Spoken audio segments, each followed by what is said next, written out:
Welcome back to Lena's Romantasy Collection, where the alphas are possessive and the heroines are formidable. Quick question for the pack before we dive into today's chaos. Where are you listening from right now? Let me know in the comments and drop a wolf emoji if you would honestly forget to leave the room if you saw this Alpha King. Today we have a massive one. It's funny, it's spicy, and it involves a very flustered landscaper and a very naked Alpha King. But before we start, if you want to support the channel and get early access to completed stories like this one, hit that join button down below. It helps us keep the lights on and the romance coming. Now, take a deep breath. The shower is running and the king is waiting. Let's read. Chapter 1. The rain in the mountains didn't just fall, it assaulted the earth. Katrina Kat Holloway gripped the steering wheel of her cherry red 2020 Jeep Wrangler, her knuckles white as she navigated the winding road leading to Cypress Creek Resort. The windshield wipers were fighting a losing battle against the deluge, slapping back and forth in a frantic rhythm that matched her rising anxiety. "We're almost there, Barnes," she muttered to the passenger seat. Barnes, a 4-month-old golden retriever with paws too big for his body and zero survival instincts, let out a soft woof and proceeded to chew on the seatbelt buckle. He was the reason she needed this vacation. Well, him in the last 3 months of working 80-hour weeks to get Green Haven Designs off the ground. She was exhausted. Her bones felt heavy, dragging her down into the plush seat. She pulled up to the resort's automated check-in kiosk. It was a sleek, glass and steel structure designed to minimize human interaction, perfect for her current mood. She rolled down the window, getting a face full of cold mist, and tapped her reservation code into the screen. The screen flickered. It buzzed, then it flashed a bright, cheerful green. "Welcome, VIP guest. Suite assigned, the Summit." VIP? Kat squinted at the screen. She had booked the Cozy Cabin Special, the one that came with a coupon for a free muffin. Whatever, I'm not arguing with a robot. The machine spit out a sleek black keycard. Kat grabbed it, rolled up the window, and drove toward the main lodge. The Summit suite sounded exorbitant, but maybe the universe was finally throwing her a bone after the disastrous year she'd had. Getting to the room was a military operation. She had a rolling suitcase in one hand, a duffel bag slung over her shoulder, and Barnes' leash in the other. The puppy treated the hallway carpet like an all-you-can-eat buffet, trying to inhale lint as they walked. "Drop it," Kat sighed, prying a piece of fuzz from his mouth. "You are a menace." They finally reached the double doors at the end of the hall. The Summit Suite. Kat tapped the card against the black sensor. The light turned green, and the heavy mechanism clicked open. She pushed inside. The room was massive. Floor-to-ceiling windows looked out over the storm-battered forest, and a modern gas fireplace was already flickering with warmth. But what caught her attention was the sound. Water, running water. "Housekeeping must still be here," Kat reasoned, dropping her bags. "Come on, Barnes, let's ask for extra towels before they leave." She marched across the expansive living area toward the bathroom. The door was slightly ajar, steam billowing out like a fog machine at a bad concert. The scent hit her instantly. Not the generic lemon cleaner of a hotel, but something rich and formidable. Cedarwood, crisp mountain air, and a hint of expensive scotch. It was intoxicating. She pushed the door open. "Excuse me, could we get—" The words died in her throat. Through the glass of the walk-in shower, a man was standing under the spray. He was facing away from her, but even through the steam and water, the view was detailed. He was massive, built like a linebacker, with broad shoulders that tapered down to a narrow waist, water sluiced down a back defined by corded muscle. tracing the path of a jagged scar that ran from his left shoulder blade down his spine. He turned. Cat froze. He was breathtaking in a terrifying way. Dark, wet hair plastered to his forehead, stormy gray eyes that widened in shock, and water dripping from a jaw that looked sharp enough to cut glass. He was also completely naked. For a heartbeat, time suspended. Her eyes locked with his. A jolt of electricity, sharp and visceral, zipped down her spine. It wasn't just embarrassment. It was recognition. Her wolf, usually dormant and lazy, sat up and howled. The man's eyes shifted. The gray swirled, consumed by a flash of electric blue. Panic replaced the shock on his face. He slammed his hand against the glass door, shoving it shut with enough force to rattle the frame. "Stay!" The command roared out of him, bouncing off the tiled walls. It wasn't a question. It was a decree. Cat stumbled back, her face burning. She turned on her heel to flee, grabbing Barnes's leash. "Wrong room! So sorry! Wrong room!" She sprinted for the exit. She reached for the handle just as a loud, mechanical thud echoed from inside the door. The red light on the lock blinked rapidly. She yanked the handle. Locked. "Oh no," she whispered, jiggling it frantically. "No, no, no." From the bathroom, the water stopped. The silence that followed was heavier than the storm outside. Chapter 2. Katrina pulled on the door handle again, bracing her foot against the frame and heaving with all her might. It didn't budge. The heavy steel door was sealed tight, the magnetic lock humming with a low, mocking frequency. "Open, you stupid piece of technology," she hissed, kicking the wood lightly. Barnes, sensing her distress, or perhaps just bored, sat down and let out a high-pitched yip. "Quiet, Barnes," she whispered. "We are currently breaking and entering. We don't need to add noise disturbance to the rap sheet." Behind her, the bathroom door opened. Cat froze. She took a deep breath, straightened her spine, and turned around. She was a professional. She ran a business. She could handle an awkward encounter. The man standing there tested that theory. He had wrapped a white towel around his waist, which sat precariously low on his hips. He was still dripping wet. The steam from the bathroom clung to him, making his skin glisten. Without the glass door between them, he was even larger, easily 6'4" of pure, formidable muscle. His face was a mask of thunderous annoyance. His dark eyebrows were drawn together and his arms were crossed over a chest that looked like a wall. "Who are you?" he demanded. His voice was a low rumble, like distant thunder, vibrating through the floorboards. "I'm Cat," she said, clutching her purse like a shield. "And I would like to leave, but the door seems to have an opinion on the matter." He stared at her.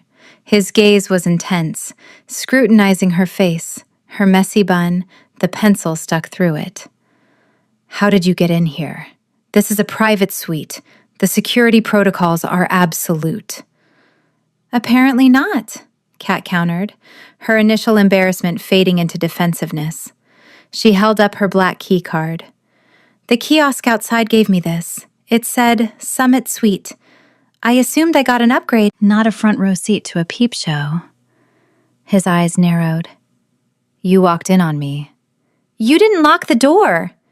"I am on the top floor," he snapped, running a hand through his wet hair, making it stick up in disheveled spikes. "I didn't think I needed to barricade myself against intruders." He took a step toward her. He was intimidating, radiating a sheer physical power that made the air feel thin. Cat refused to shrink back. She lifted her chin, meeting his glare. "Look, Mr. Godfrey," he grunted. "Mr. Godfrey, I don't want to be here any more than you want me here. I tried to leave, but when you yelled stay like I was a golden retriever, the door made a weird thunk noise and now the light is red." Mr. Godfrey, Gerald, though she didn't know his first name yet, paused. He looked at the door. He walked past her, his bare shoulder brushing her arm. A spark of static jumped between them, hot and startling. He flinched, but she stood her ground. He grabbed the handle and gave it a violent shake. It held fast. "Security lockdown," he muttered, a vein in his temple throbbing. "The voice activation system. It interpreted my command as a threat containment protocol." "You locked us in?" Kat asked, incredulous. "Because you shouted?" "It's a safety feature," he defended, turning back to her. "For high-profile guests." "Great! Fantastic safety feature. It traps the victim with a screaming naked man." "I am not naked," he growled, adjusting his towel. "And I am not screaming." Suddenly, Barnes decided the tension was boring. He waddled over to the towering alpha, sniffed his bare foot, and with a happy wag of his tail, clamped his puppy teeth onto Gerald's ankle. Gerald froze. He looked down. "Is that a dog?" "That is Barnes," Kat sighed, rushing forward to scoop up the puppy. "Barnes, no! We do not eat the angry man!" Gerald looked at the puppy, then at Kat. The stormy look in his eyes faltered for a second, replaced by something bordering on bewilderment. "He bit me." "He gummed you," Kat corrected, wrestling the squirming golden fluff ball into her arms. "He's teething. He thinks you're a chew toy." Gerald stared at her. His ears, she noticed with a sudden fascination, were turning a bright, vibrant shade of red. It was such a human reaction for a man who looked like he could bench press her Jeep. "We are trapped," Gerald stated, his voice stiff. "With a dog." "Puppy," Kat corrected again. "And yes, until you can undo your safety feature, it looks like we're roommates." Chapter 3. 4 hours? Gerald barked into his cell phone. He was pacing the length of the living room, wearing a pair of gray sweatpants he had retrieved from his luggage. "That is unacceptable. Reset the system remotely." Kat sat on one of the plush armchairs, Barnes sleeping in her lap. She watched Gerald pace. He was like a caged tiger, restless, agitated, and radiating stress. "I understand the storm knocked out the main server," Gerald said, pinching the bridge of his nose. "Just fix it. And do not send anyone up until the magnetic seal is disengaged.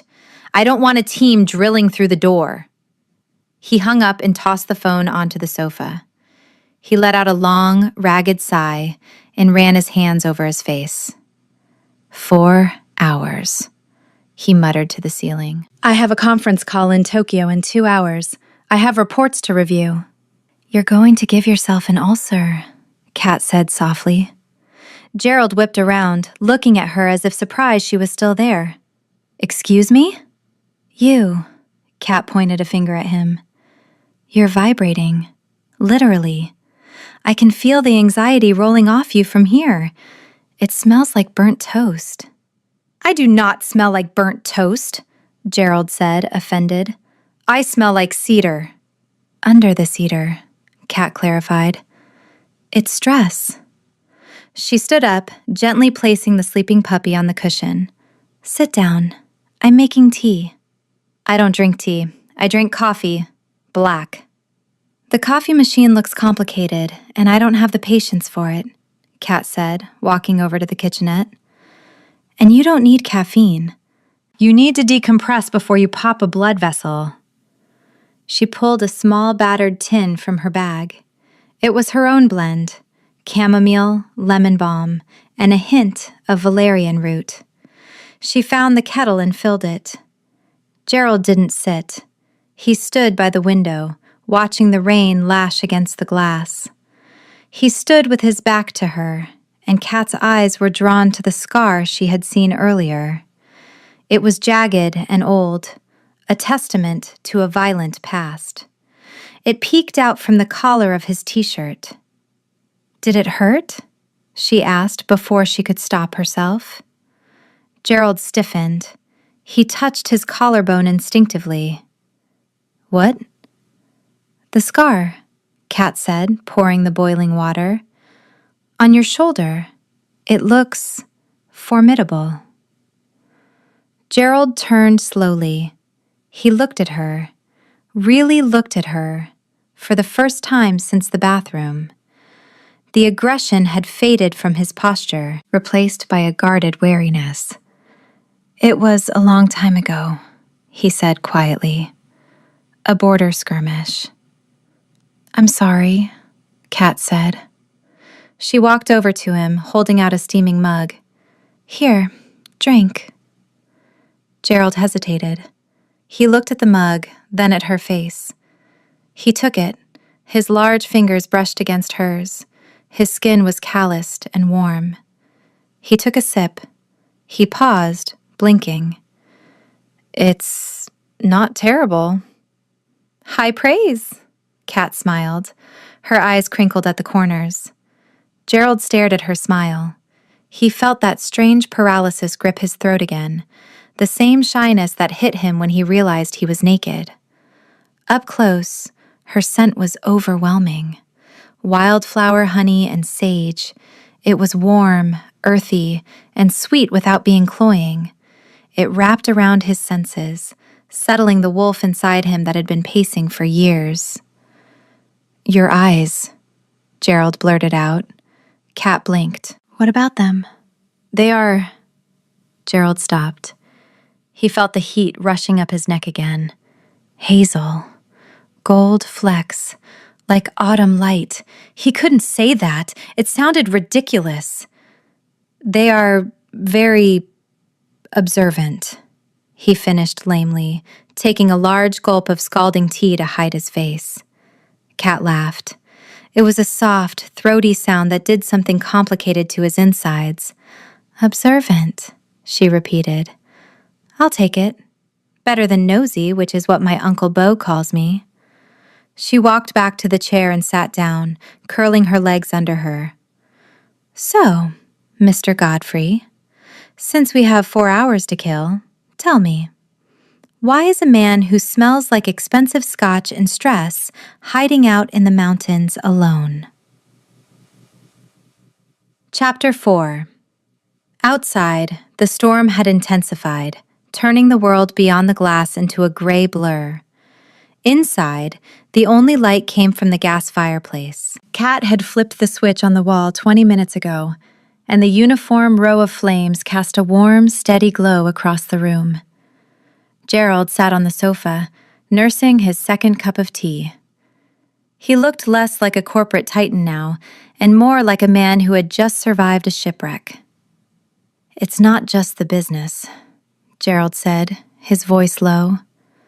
The silence of the room, broken only by the rain and Barnes's soft snoring, invited confessions.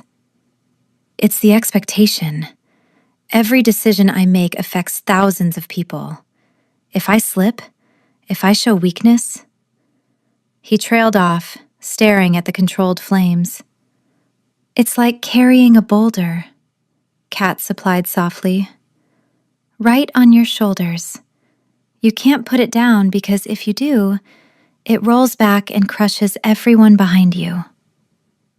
Gerald looked at her, startled. That was exactly it. He was used to people telling him how lucky he was, how powerful. No one ever acknowledged the crushing weight of it. Yes, he said, exactly like a boulder. My ex was an alpha, Kat said, tracing the rim of her mug. He loved the idea of power. He didn't understand the responsibility of it. He thought leading meant barking orders and looking good in a suit. He didn't know it meant being the first one to bleed. Gerald felt a sudden sharp spike of jealousy at the mention of her ex. His wolf growled low in his chest, a sound he barely suppressed. He sounds like a fool, Gerald grunted. He was, Kat agreed. But he taught me what I don't want. I don't want a statue. I don't want someone who thinks he has to be made of granite to be strong. She looked at Gerald. The firelight caught the gold in her hazel eyes, making them glow. You know, it's okay to put the boulder down for 5 minutes. The mountain isn't going anywhere. Gerald felt a lump form in his throat. He wanted to tell her that with her sitting there, smelling like sage and honey, the boulder felt lighter than it had in a decade. He wanted to reach out and touch the loose strand of hair falling near her cheek. But he couldn't. He was the king. She was a stranger who had walked into the wrong room. He shifted his leg. A soft whine protested the movement. He looked down. Barnes had migrated from the armchair and was currently asleep across Gerald's feet. The puppy was sprawled on his back, paws in the air, snoring softly. "I am trapped," Gerald whispered. Kat smiled. "The puppy trap. It's legally binding. You can't move until he wakes up."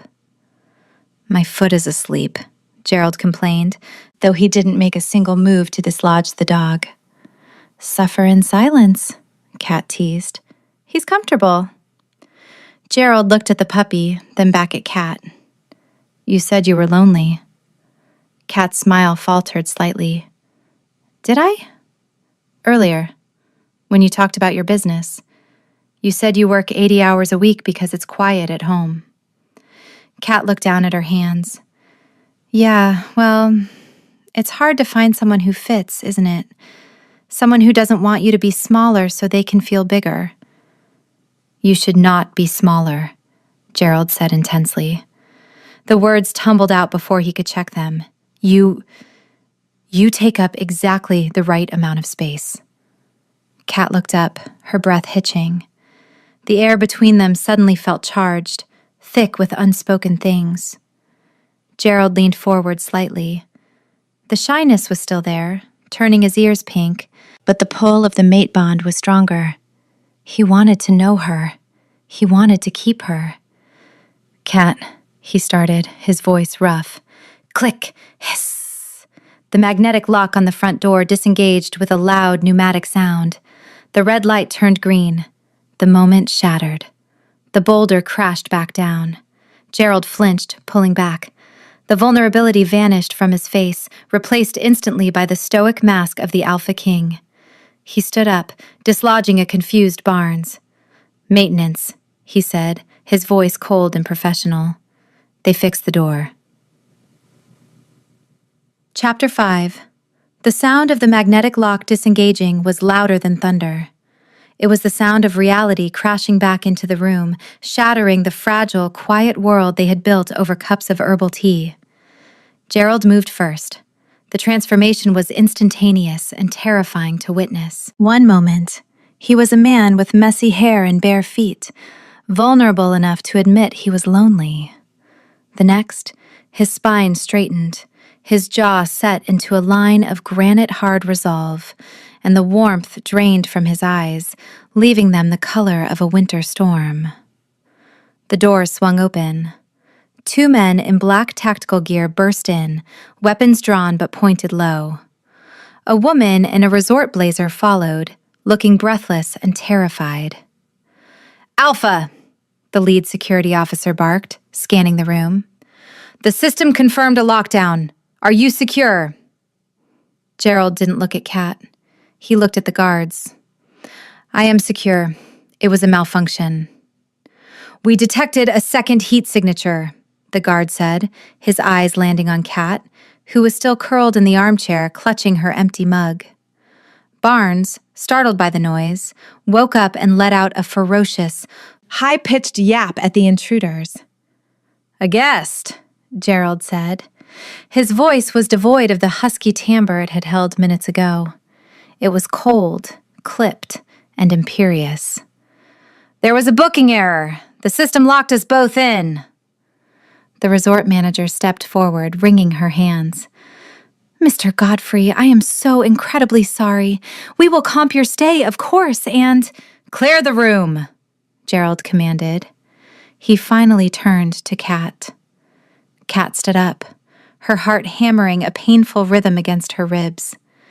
She waited for him to smile, to offer a reassuring glance, to acknowledge the heavy, electric tether that had snapped into place between them. He didn't. He looked at her as if she were a transaction he needed to close. "My security team will escort you to the correct cabin," Gerald said stiffly. "They have already moved your luggage. I apologize for the inconvenience, Miss Halloway." Inconvenience. The word hit her like a physical slap. The man who had just told her she took up exactly the right amount of space was gone. In his place was the Alpha King, a remote, untouchable statue who viewed her as a scheduling error. Kat's pride, battered but intact, rose up to shield her. She set the mug down on the side table with a deliberate click. She picked up Barnes, who was trying to chew the security guard's boot, and hitched her purse over her shoulder. "No need for an escort," Kat said, her voice steady despite the wobble in her knees. "I know the way out. And for the record, Mr. Godfrey? The tea helps with the stress, but only if you actually let yourself swallow it." She turned and walked out. She didn't look back. If she had, she might have seen Gerald take a step forward, his hand twitching at his side, before his jaw clenched tight enough to snap bone. 10 minutes later, Kat was in the driver's seat of her cherry-red Jeep Wrangler. She threw her bags in the back, ignored the cozy cabin keycard the manager had pressed into her hand, and started the engine. "We're going home, Barnes," she whispered, blinking back hot tears. "Vacation is canceled." High above, in the summit suite, Gerald stood at the floor-to-ceiling window. He watched the red taillights of the Jeep fade into the storm. His wolf slammed against the inside of his ribs, howling a mournful, enraged sound that echoed in his skull. He looked down at his hand. It was shaking. The room still smelled of wildflower honey and sage, a scent that was rapidly fading, leaving him alone with the cold, sterile smell of rain and his own exorbitant power. Chapter 6. 1 week later. The air in the Greenhaven Designs office smelled like potting soil and blueberry muffins. Kat sat on the floor of her small studio, surrounded by sketches of retaining walls and drought-resistant shrubbery. She was aggressively erasing a pencil line on a blueprint. "It's fine," she told the fern in the corner. "I'm fine. We're all fine." Barnes, now slightly larger and significantly clumsier, was asleep under her drafting table, twitching as he chased dream rabbits. She wasn't fine. She hadn't slept a full night since she drove away from Cypress Creek. Every time she closed her eyes, she saw storm-gray eyes and a jagged scar. Every time she smelled rain, her heart did a traitorous little flip. "He was a jerk," Kat muttered, blowing eraser shavings off the paper. "A rich, emotionally constipated jerk who kicked you out the second the door opened." But her wolf whined in the back of her mind. "Mate," it whispered. "Sad." "Quiet, you," Kat scolded herself. She stood up to grab a muffin from the counter. She had baked 3 dozen in the last 2 days. Her Uncle Beau had stopped by yesterday, eaten 4, and told her that if she didn't stop stress baking, he was going to have to upgrade the suspension on his truck. Meanwhile, 40 miles away in the gleaming glass tower of Godfrey Holdings, things were arguably worse. "This coffee," Gerald said, staring into the black liquid in his mug, "is inedible." His executive assistant, a young beta named Sarah who had a degree in logistics and the patience of a saint, looked ready to cry. "Sir, it's the same blend you've dragged in from Colombia for 3 years." "It smells like burnt rubber," Gerald growled, pushing the mug away. "And the air conditioning is too loud. Why is it humming?" "It's air conditioning, sir. It hums." Gerald stood up, pacing the length of his office. He was wearing a 3-piece charcoal suit that fit him perfectly, but he felt like he was suffocating. His skin felt too tight, His senses were dialed up to 11, searching for a scent that wasn't there. Honey and sage. He needed it. It was a physical ache, a hunger that no amount of scotch or work could dampen. He had tried to ignore it. He had tried to be the stoic king, but his wolf was currently chewing on his sanity like a bone. He picked up his tablet.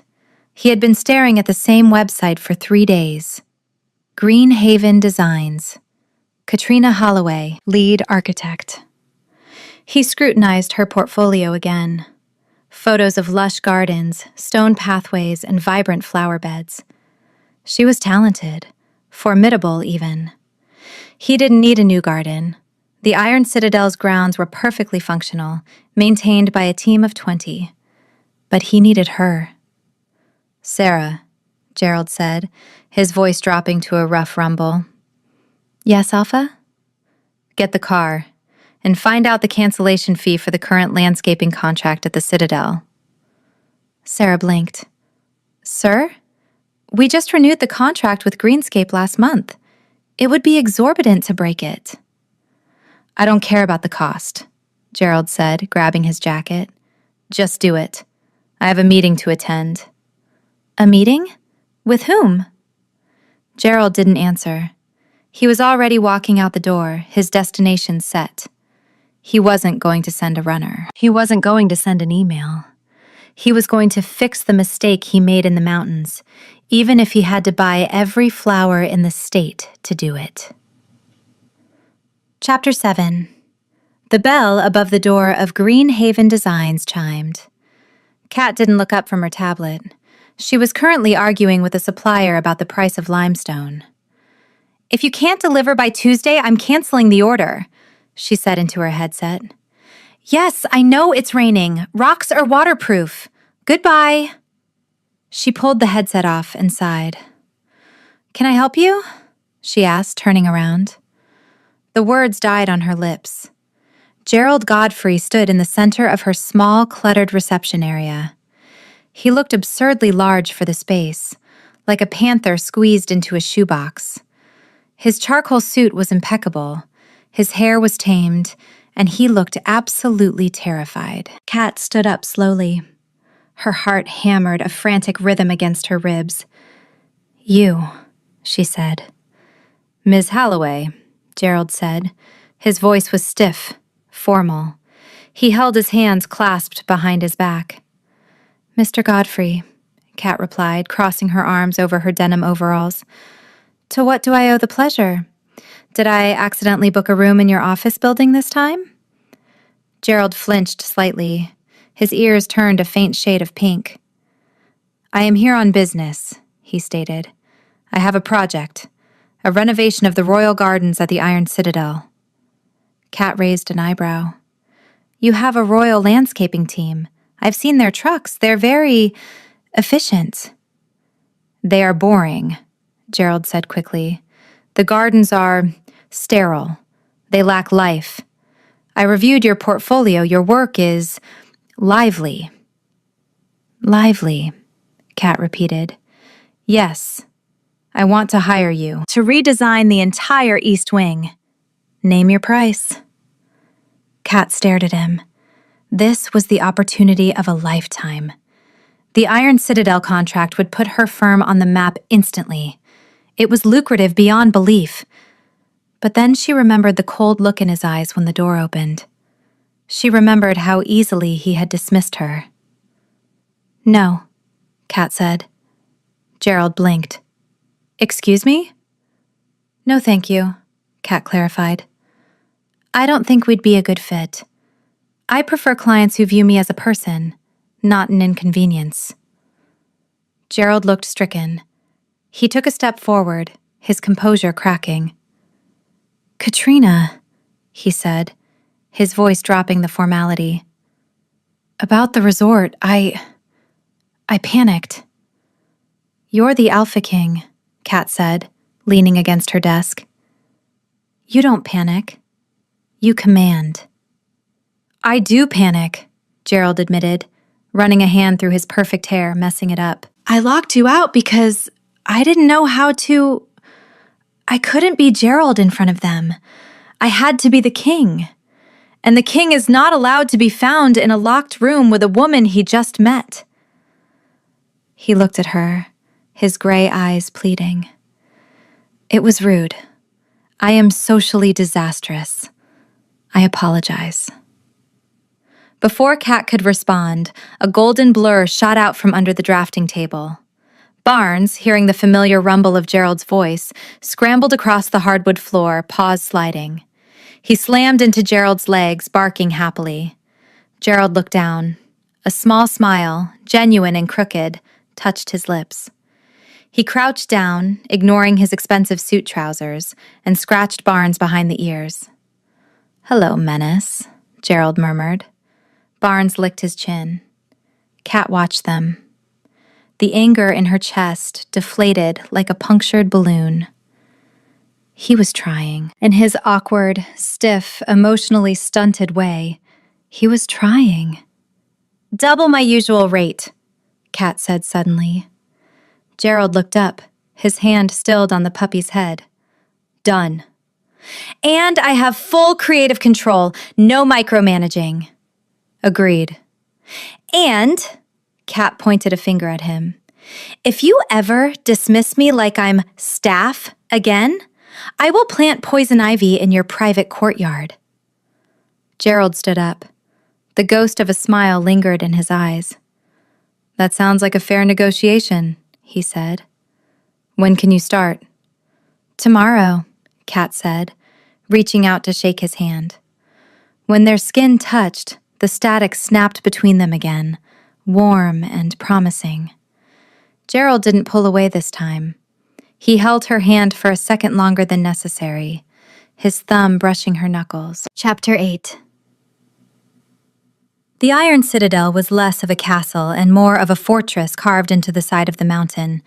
It was impressive, imposing, and, as Gerald had noted, completely devoid of joy. Kat stood in the center of the East Garden, hands on her hips. She was wearing her work uniform, sturdy boots, overalls stained with phantom dirt from previous jobs, and a flannel shirt tied around her waist. Barnes was currently investigating a very confused peacock near the fountain. "It's awful," Kat declared. The head groundskeeper, a beta named Marcus who looked like he starched his underwear, sniffed disdainfully. "This design has been in place for 50 years. It is symmetrical. It is orderly." "It's depressed," Kat corrected. "Look at those hedges. They look like boxes of despair. We're ripping them out." "You cannot simply—" "She can do whatever she wants," a deep voice rumbled from the terrace. Kat turned. Gerald was walking down the stone steps. He had discarded his suit jacket, his white dress shirt rolled up to the elbows, revealing the formidable muscles of his forearms. He was carrying a silver tray with a pitcher of lemonade and 2 glasses. The groundskeeper's jaw practically hit the pavement. "Alpha, what are you— Do you require assistance?" "No, Marcus," Gerald said, walking past him. "I am capable of carrying beverages." He stopped in front of Kat. He looked at the dirt smudge on her cheek, then at her eyes. His ears turned that telltale shade of pink. "It is hot," Gerald said, holding out the tray.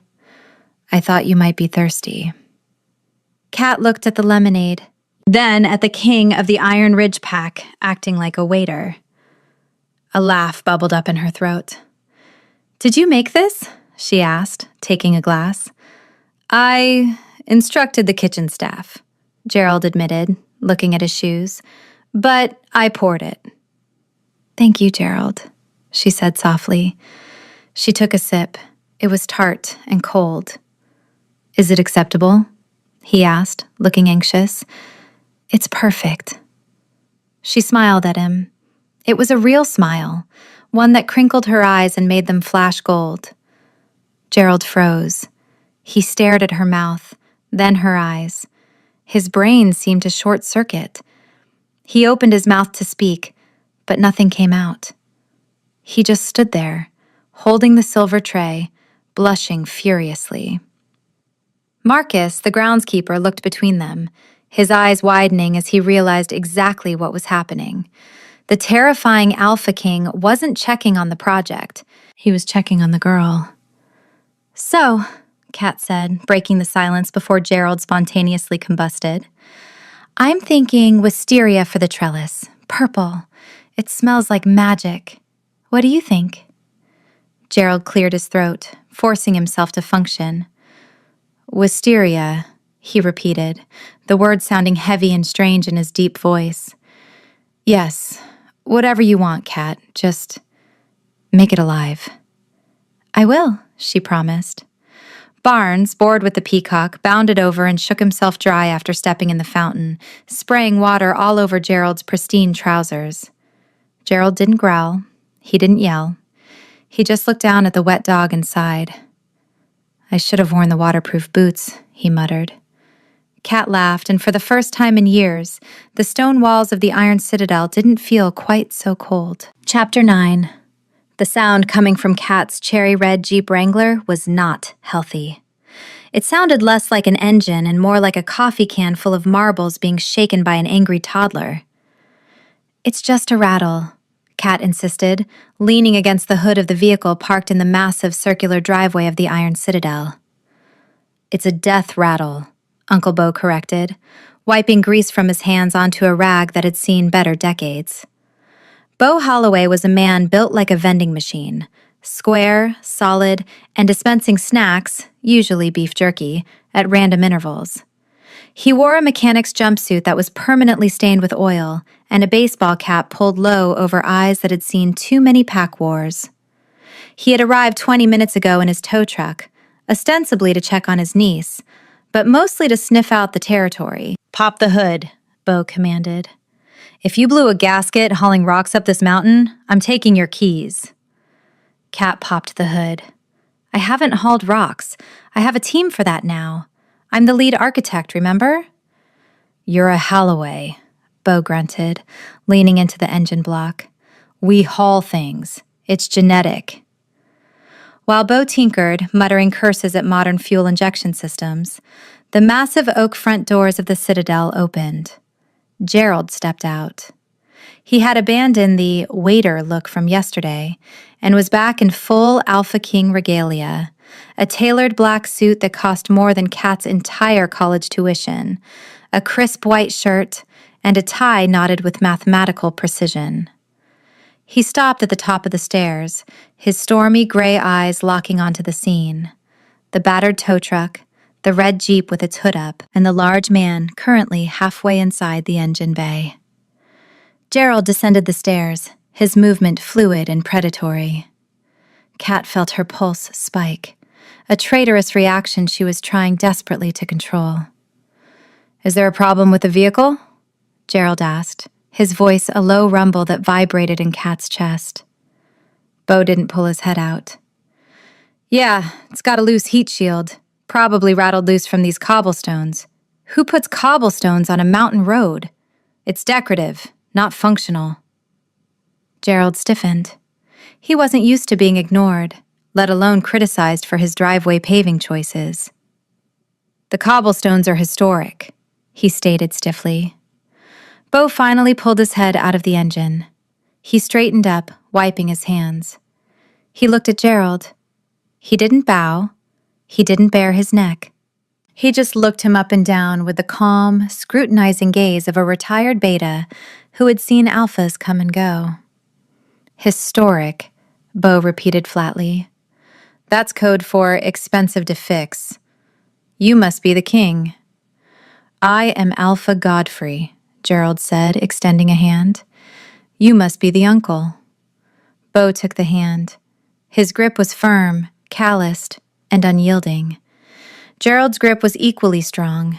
For a second, the air between them grew heavy, the silent language of wolves testing each other's mettle. Then, Bo grinned, revealing a gold tooth. "Bo," he said, "and for the record, your lug nuts are tight, but your suspension is stiff. You walk like you're carrying a transmission on your back." Kat choked on a laugh. Gerald blinked, completely thrown. "I beg your pardon?" "Relax, Your Highness," Bo said, clapping Gerald on the shoulder with a force that would have leveled a lesser man. The kid says you're paying her double. That means you're either desperate or smart. I'm hoping for smart. Gerald looked at the grease stain now adorning the shoulder of his immaculate suit jacket. He looked at Bo's grinning face. Then, shockingly, the corner of his mouth twitched. Desperate, Gerald admitted dryly. Definitely desperate. Honesty, Bo nodded approvingly. I like that. Keep paying her on time and fix your driveway, and we won't have a problem. Now, if you'll excuse me, I need to tighten this shield before it falls off and kills a squirrel. As Bo dove back under the hood, Gerald turned to Kat. The tips of his ears were turning pink. He is formidable, Gerald murmured. He's a teddy bear, Kat whispered back, grinning. Just don't touch his tools. Barnes, who had been sleeping in the back of the Jeep, woke up and barked. He scrambled over the seat, fell onto the driveway, and immediately peed on the tire of Gerald's armored SUV parked nearby. Gerald sighed, closing his eyes. My tire. He's marking his territory, Kat offered helpfully. He is a menace, Gerald corrected, but he reached down to scratch the puppy anyway. Chapter 10.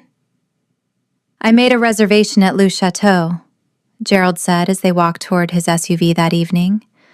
The sun was setting, casting long shadows across the newly mulched flower beds Kat had spent the day supervising. They have a Michelin star and a dress code. Kat looked down at her attire. She had changed out of her overalls into a pair of dark jeans and a soft, deep indigo blouse, but her boots were still scuffed, and her hair was doing its usual chaotic dance. Gerald, look at me. I look like I wrestled a shrubbery and lost. I am not going to a place that serves foam as an appetizer. Gerald stopped, his hand on the door of the massive, matte black vehicle. Then where do you wish to go? I desire to feed you. It is a business dinner. Business dinner, Kat repeated, arching an eyebrow. Is that what we're calling it? Gerald's ears went red. We will discuss topiaries. Right, topiaries, Kat grinned. Get in, I'm driving, and we are taking the Jeep. Gerald looked at the cherry-red Wrangler with extreme skepticism. Is it safe? Your uncle mentioned a death rattle. Bo fixed it. Get in, Your Highness. Live a little. 20 minutes later, the Alpha King found himself sitting in a vinyl booth at the Greasy Spoon, a burger joint on the edge of town that smelled of onions, fryer grease, and happiness. He looked entirely out of place. His suit was too dark, his posture too rigid. He was eyeing the sticky plastic menu like it was a contagious disease. Relax, Kat said, sliding a basket of onion rings toward him. It's food, not a biological weapon. It is extremely fried, Gerald observed. That's the flavor, Kat said. Order the double deluxe, trust me. When the food arrived, Gerald stared at the burger. It was messy. Cheese oozed down the side. Bacon stuck out at odd angles. He picked up a knife and fork. Kat laughed. She actually laughed, throwing her head back. Oh my God, no! Gerald, put the cutlery down. You eat it with your hands. It will drip, Gerald protested. That's the point. You have to commit. Gerald hesitated. He looked at Kat, who was happily taking a massive bite of her own burger, not caring about the grease. She looked vibrant, real, so different from the polished, terrified people he usually dined with. He put down the fork. He picked up the burger. He took a bite. His eyes widened. The flavor explosion, salt, fat, savory meat, hit him hard. He hadn't eaten anything this indulgent in 10 years. Acceptable? Kat asked, wiping a smudge of ketchup from her lip. Intoxicating, Gerald mumbled around a mouthful. He wasn't talking about the burger. He was looking at her. The way the neon sign in the window reflected in her hazel eyes, turning them molten gold. They talked for hours, not about topiaries. They talked about his childhood in the Citadel, lonely, her college years, broke, and their favorite seasons, winter for him, spring for her. By the time they left, the parking lot was empty. The air was cool and crisp. They walked to the Jeep. Kat leaned against the driver's side door, looking up at him. So, she said softly, did the business dinner meet your expectations? Gerald stepped closer. He was so tall he blocked out the street lamp. The scent of him, cedar and spice, wrapped around her, warm and possessive. It exceeded them, he rumbled. He reached out, his hand hovering near her face. He brushed a stray curl of honey blonde hair behind her ear, his knuckles grazing her cheek. His skin was electric. Kat's breath hitched. She looked at his mouth. Gerald leaned in. His eyes were dark, swirling with intent. He was going to kiss her. He was going to bridge the gap between client and mate, right here in the parking lot of a burger joint. Bzzz. Gerald's phone, tucked in his suit pocket, vibrated violently against his chest. He froze. He closed his eyes, letting out a breath that was almost a growl. Ignore it, Kat whispered. I can't, Gerald said, pulling away. The mask of the king slid back into place, though it looked pained. It's the emergency line. Only my head of security uses it. He answered the phone. His face went pale, then hard as stone. Understood, he said clippedly. Lock down the perimeter. I'm bringing her in. He hung up and looked at Kat. The softness was gone. Get in the car, Kat. We have a problem. Chapter 11. The drive back to the Iron Citadel was conducted in silence and at speeds that made Kat clutch the dashboard of her Jeep. Gerald drove this time, his knuckles white on the steering wheel. When they arrived, the gates were already closed. Armed guards patrolled the walls. Searchlights swept the forest line. Gerald marched her straight to his office, a cavernous room dominated by a massive mahogany desk and maps of the territory. Sit, he commanded, pointing to a leather chair. Stop ordering me around, Kat snapped, though she sat. What is going on? Sarah, Gerald's assistant, hurried in, looking disheveled. Alpha, the scouts confirmed it. Shadow Pine markers were found 2 miles from the north gate. A scouting party of 4. Shadow Pine? Kat asked, feeling a chill that had nothing to do with the air conditioning. Rebels, Gerald said, turning to the map. They are a splinter pack, violent. They believe the old ways were better, when the strong took what they wanted and the weak served. He turned to Kat. They know I am renovating the gardens. They know there is a civilian contractor on site. So? So, you are a target, Gerald said flatly. I am terminating your contract, effective immediately. Kat stood up. Excuse me? You will be compensated, Gerald continued, not looking at her. Sarah has cut the check. My security team will escort you back to the city tonight. You will go home, lock your doors, and forget you ever came here. You don't get to decide that, Kat argued, stepping into his space. I'm not a piece of furniture you can just move around because it's inconvenient. I have a job to do. It is not safe, Gerald roared, slamming his hand on the desk. The sound echoed like a gunshot. They kill for sport, Kat. You are an Omega. You cannot fight them. I can take care of myself. Not against them. Gerald's eyes flashed electric blue. I will not have your blood on my hands. I will not lose you. The slip was subtle, but they both heard it. Lose you, not lose the contractor. Gerald, Kat said, her voice softening. I'm not leaving. If they are out there, running away just makes me pray. I'm safer here, behind your walls. The walls are not enough, Gerald ground out, turning away to stare out the window. They have explosives. They have silver. Then let me help, Kat insisted. I know the terrain. I've been mapping it for weeks. I noticed a gap in the old drainage culvert near the east wall. If they're coming, that's where they'll... Boom! The floor shook. The glass in the windows rattled violently. A siren began to wail. A high-pitched scream that tore through the night. Gerald spun around. Through the window, a plume of orange fire and black smoke was rising from the east garden. Exactly where Kat had just mentioned. The culvert, Gerald whispered. He looked at Kat. His face was a mask of terrifying resolve. Stay here, he ordered. Sarah, lock the door. Do not open it for anyone but me. Gerald, wait! Kat yelled. But he was already gone, sprinting out the door, shedding his suit jacket as he ran toward the fire. Chapter 12. The chaos in the East Garden was absolute.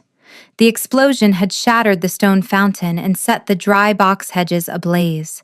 Smoke hung thick and acrid in the air, stinging the eyes. Gerald hit the stone terrace at a dead run. He didn't bother with the stairs. He vaulted over the railing, landing in the mud below. He ripped his white dress shirt open, buttons popping and scattering like hail. He didn't care. He needed the wolf. He pushed the change. It was agony. The familiar sound of popping joints and stretching sinew, like wet leather tearing. He fell to his hands and knees, his vision blurring red. And then he wasn't a man anymore. He was a beast. A massive, midnight black wolf with eyes of burning blue fire. He roared, a sound that shook the very stones of the citadel. 3 figures emerged from the smoke. They were in wolf form already, matted, gray-brown fur, scars visible on their flanks. Shadowpine. They circled him. They were smaller, but they were fast, and they worked as a pack. Gerald lunged. He caught the first wolf by the throat, throwing him into the burning hedge. The second wolf snapped at his leg, teeth sinking into his flank. Gerald snarled, spinning to snap at the attacker's spine. He was winning. He was the king. But he was distracted. His mind was back in the office, terrified that they would get past him and get to Kat. That distraction cost him. A fourth wolf, silent and unseen, dropped from the top of the perimeter wall. It was huge, a brute with mange-spotted fur. It landed behind Gerald, aiming for his exposed hamstring. Gerald turned, but he was too slow. He braced for the pain. It never came. A blur of cream and gold shot out from the shadows of the tool shed. It was a smaller wolf, sleek, fast, and utterly silent. It hit the brute midair, a missile of kinetic energy. Kat. She had ignored his order. Of course she had. She had shifted, shredding her deep indigo blouse and jeans, and joined the fight. She didn't try to overpower the brute. She used her momentum. She tackled him, sinking her teeth into his foreleg, twisting with a sickening crunch. The brute yelped, collapsing. Gerald saw her. His world narrowed to a single point of focus. The cream wolf. His wolf. Fighting. Bleeding. Something inside him broke. The tactical alpha vanished, replaced by a primal monster of pure rage. He let out a roar that wasn't just sound, it was a physical weapon. The remaining 2 rebels hesitated, their ears flattening in terror. Gerald didn't give them a chance to run. He tore through them. It wasn't a fight anymore. It was an execution. He moved with a speed that defied physics, a blur of black fur and teeth. Within seconds, it was over. The rebels lay broken or fleeing into the night. Silence fell over the garden, broken only by the crackle of the burning hedges. Gerald stood over the fallen brute, chest heaving. He turned slowly. The cream wolf was standing by the ruined fountain. She was favoring her left paw. There was a smear of blood on her flank. Not hers, he hoped, but he couldn't be sure. Her eyes, liquid gold, met his. Gerald didn't shift back. He couldn't. The rage was still too high. He stalked toward her, his head low, a low growl rumbling in his chest. Cat didn't back down. She lowered her head, not in submission, but in greeting. She stepped forward and licked the blood from his muzzle. The touch grounded him. The blue fire in his eyes dimmed, returning to stormy gray. He pressed his massive head against her neck, inhaling the scent of honey and sage beneath the smoke. They stood there in the wreckage of the garden, two wolves surrounded by fire, neither willing to move an inch away from the other. Chapter 13. The silence in the East Garden was heavy, broken only by the crackle of the dying fire consuming the box hedges and the distant, frantic shouts of the security team securing the perimeter. Gerald stood over the broken body of the rebel brute, his chest heaving. The red haze of the kill was fading, replaced by a cold, sharp agony as his bones began to realign. He forced the shift. It was brutal. A symphony of snapping cartilage and stretching skin that dropped him to his knees in the mud. He gasped, the cool night air hitting his skin. He was naked, covered in sweat, soot, and the blood of the men who had tried to kill her. He didn't care about his modesty. He cared about the cream-colored wolf standing near the ruined fountain. "Shift," Gerald croaked, his voice raw. "Cat, shift back." The wolf watched him with golden eyes. She was favoring her left paw, holding it off the ground. She hesitated, looking at the destruction, then at him. Slowly, painfully, her form blurred. The sound of shifting, like wet leather tearing, filled the air. A moment later, Katrina Holloway lay curled on the scorched grass. She was shivering, her skin pale against the dark earth. Her deep indigo blouse and jeans were gone, reduced to unrecognizable rags scattered in the mud. Gerald moved. He ignored the screaming protest of his own muscles and scrambled toward her. He remembered shedding his suit jacket before he shifted. He had thrown it near the terrace steps. He grabbed the heavy wool garment, shaking off the debris, and draped it over her trembling shoulders. "You are insane," Gerald snarled, wrapping his arms around her and pulling her into his chest. "I told you to stay in the office. I gave you a direct order." Cat flinched, but she pushed back against his chest, her hands clutching the lapels of his jacket. "I don't work for you, Gerald. I'm your partner." "You could have died," Gerald roared, the fear finally crashing through his anger. He gripped her face, his thumbs smearing soot on her cheeks. His eyes were wild, shifting between gray and electric blue. "If that brute had been a second faster, if he had bitten your throat instead of your flank." "But he didn't," Cat yelled back, her voice cracking. "Because I fought. I'm not some porcelain doll you keep on a shelf, Gerald. I am a wolf. I saw a threat to my mate, and I handled it." The word hung in the smoky air. Mate. Gerald froze. He stared at her, his breath hitching. She looked fierce, battered, and magnificent. Her hair was a tangled mess, her lip was split, and she was glaring at him with a defiance that terrified and thrilled him in equal measure. He didn't argue. He couldn't. He crashed his mouth down on hers. It wasn't a gentle kiss. It was a collision. It was desperate, tasting of smoke and blood and adrenaline.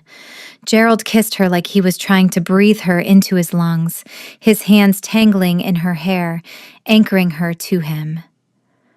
Kat made a small, wrecked sound and kissed him back just as hard, her fingers digging into his bare shoulders. He pulled back, resting his forehead against hers. They were both gasping.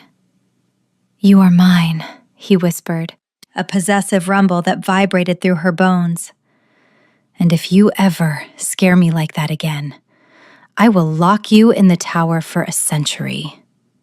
"Try it," Kat whispered back, leaning into his warmth. "I'll climb out the window." Gerald let out a shaky laugh. He stood up, lifting her effortlessly into his arms. She winced as her left leg dangled. "My leg," she hissed. "I know," Gerald murmured, holding her tighter against his chest. "I've got you. We're going home." Chapter 14. The sun that filtered through the blackout curtains of the master suite was offensive. It was too bright, too cheerful, and entirely unwelcome. Gerald woke up slowly.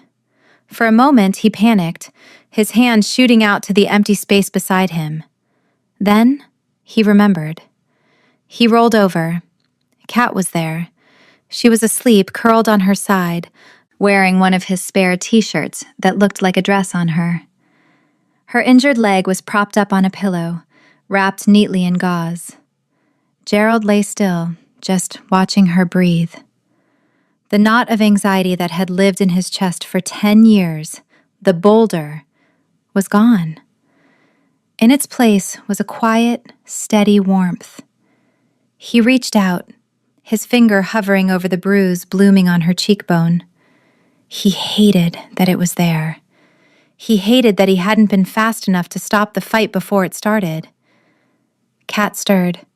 Her eyelashes fluttered, and she opened her eyes. They were hazel this morning, soft and sleepy. "Stop staring," she mumbled, her voice thick with sleep. "I look like a train wreck." "You look formidable," Gerald corrected softly. Kat groaned and pulled the pillow over her face. "Don't use big words before coffee. It's cruel." Gerald smiled. He gently pulled the pillow away. "How was the leg?"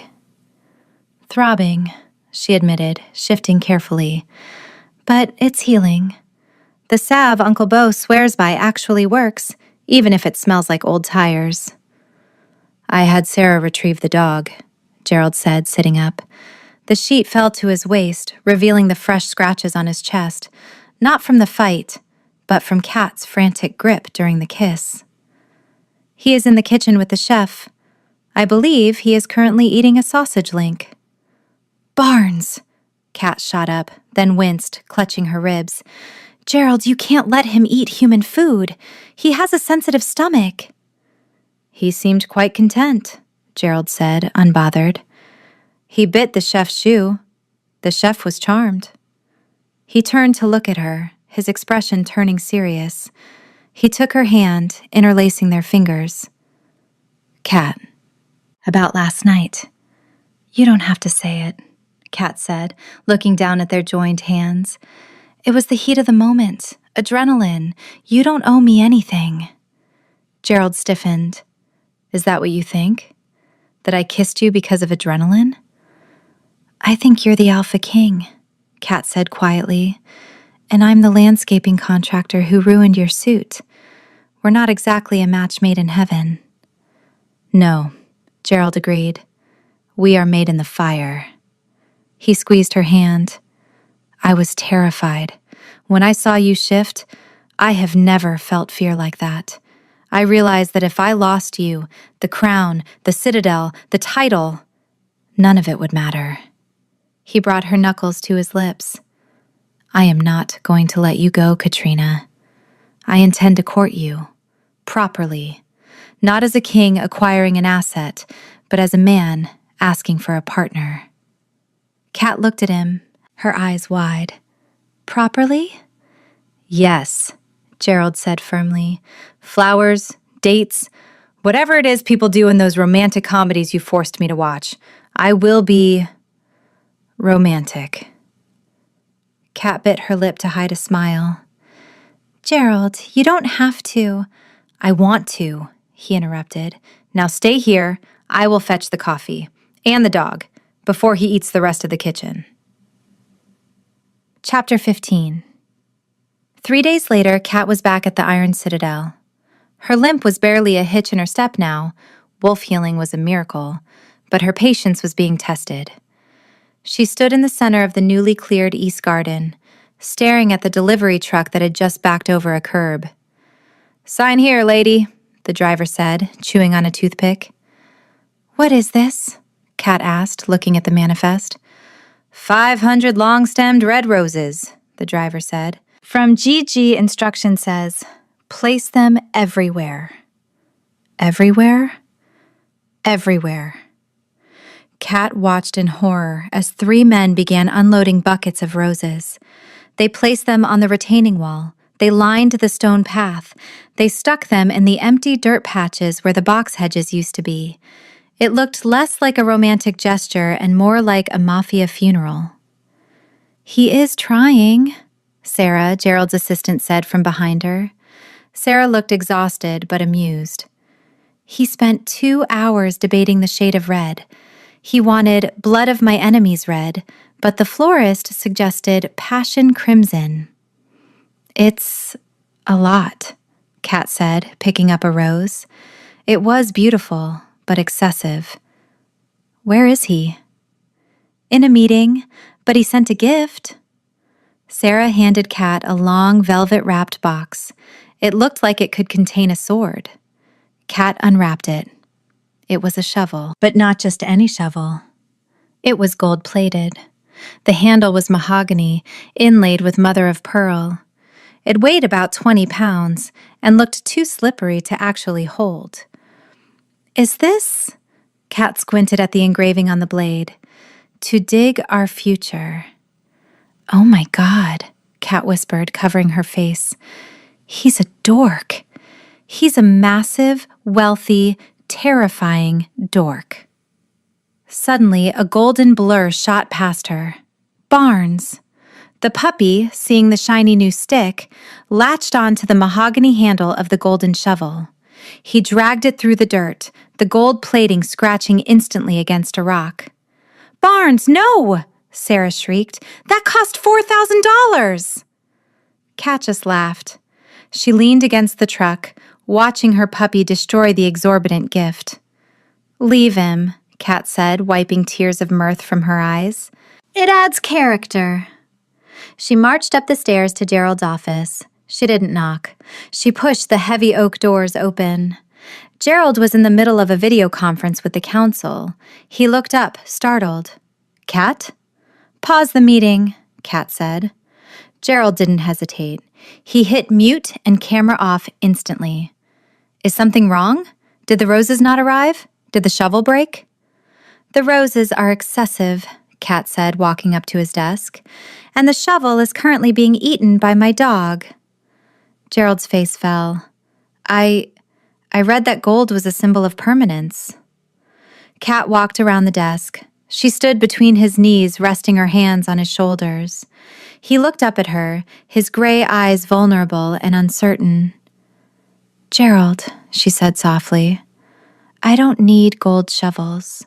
I have a perfectly good shovel in my Jeep, and I don't need 500 roses that are going to die in 3 days.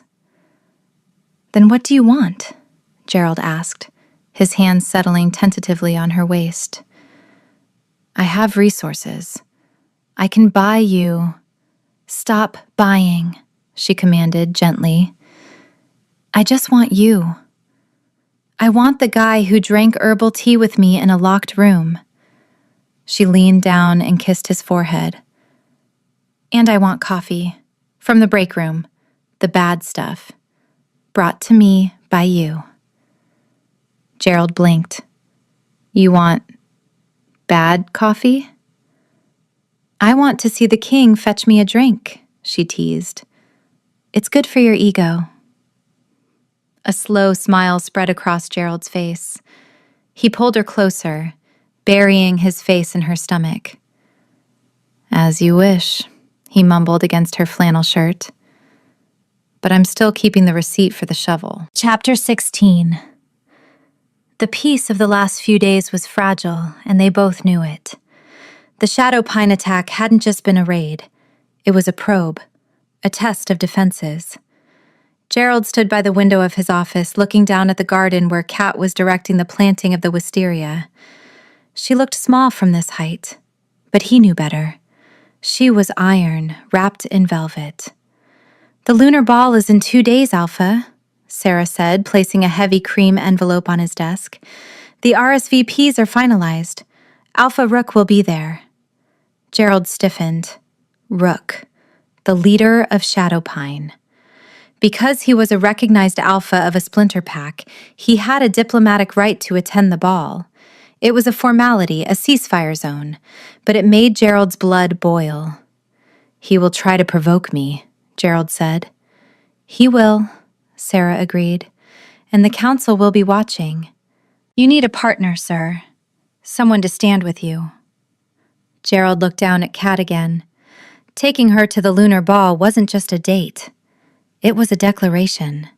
It was telling the world, she is mine.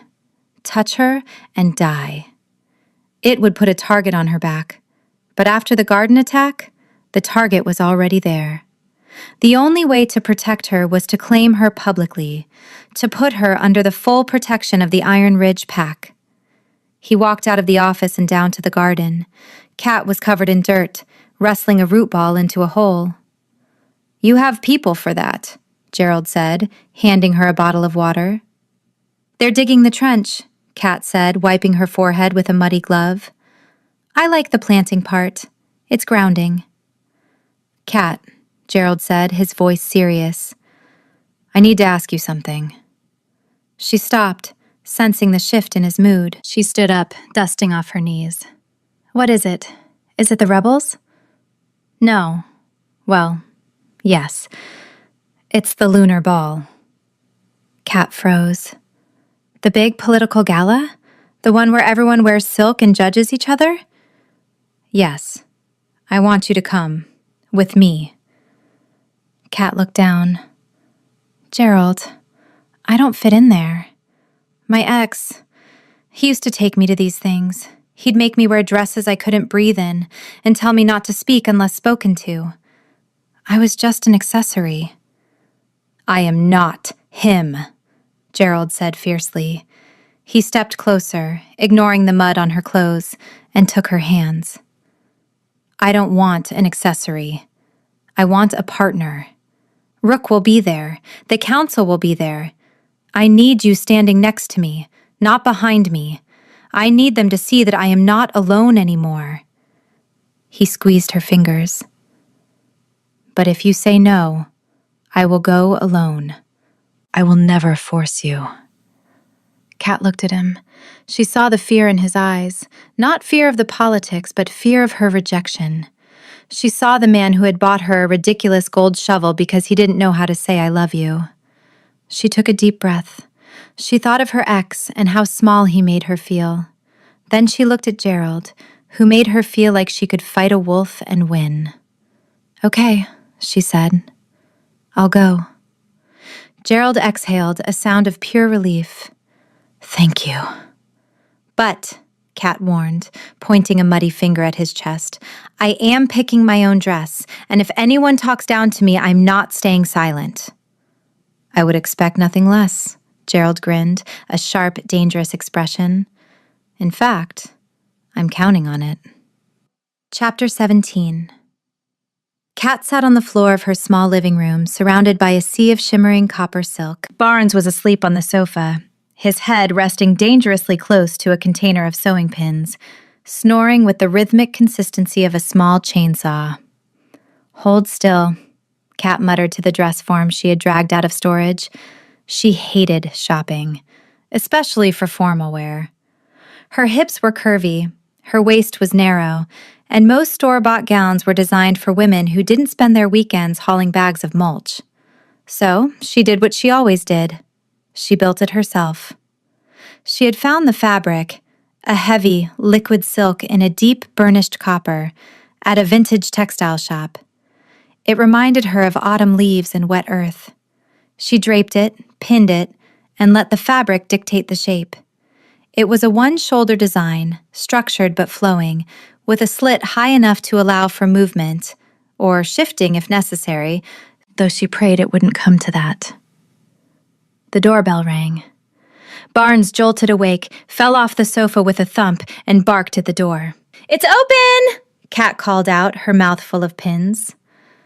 The door opened. Gerald stepped in. He filled the doorframe. He was wearing a tuxedo. Not just a suit, but a black, tailored tuxedo that fit his broad shoulders with exorbitant precision. His white shirt was crisp, his bow tie was straight, and he looked so devastatingly handsome that Kat nearly swallowed a pin. He stopped. He stared at her. Kat was currently wearing yoga pants and a t-shirt covered in thread snippets. Her hair was in a chaotic bun. "You are early," she accused, taking the pins out of her mouth. Gerald didn't answer.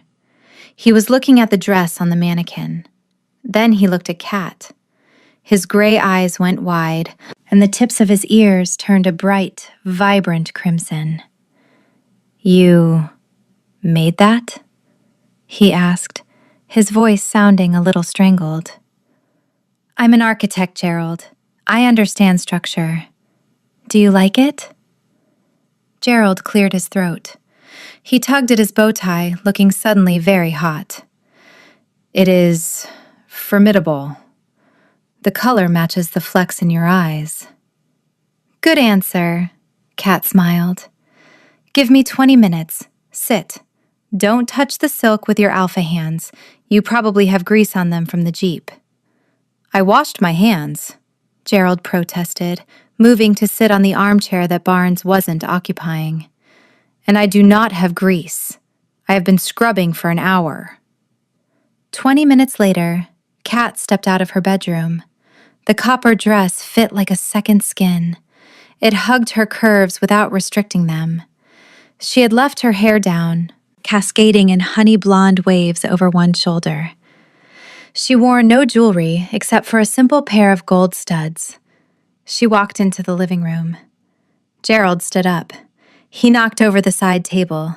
A lamp wobbled, but he caught it with supernatural reflexes. He didn't say a word.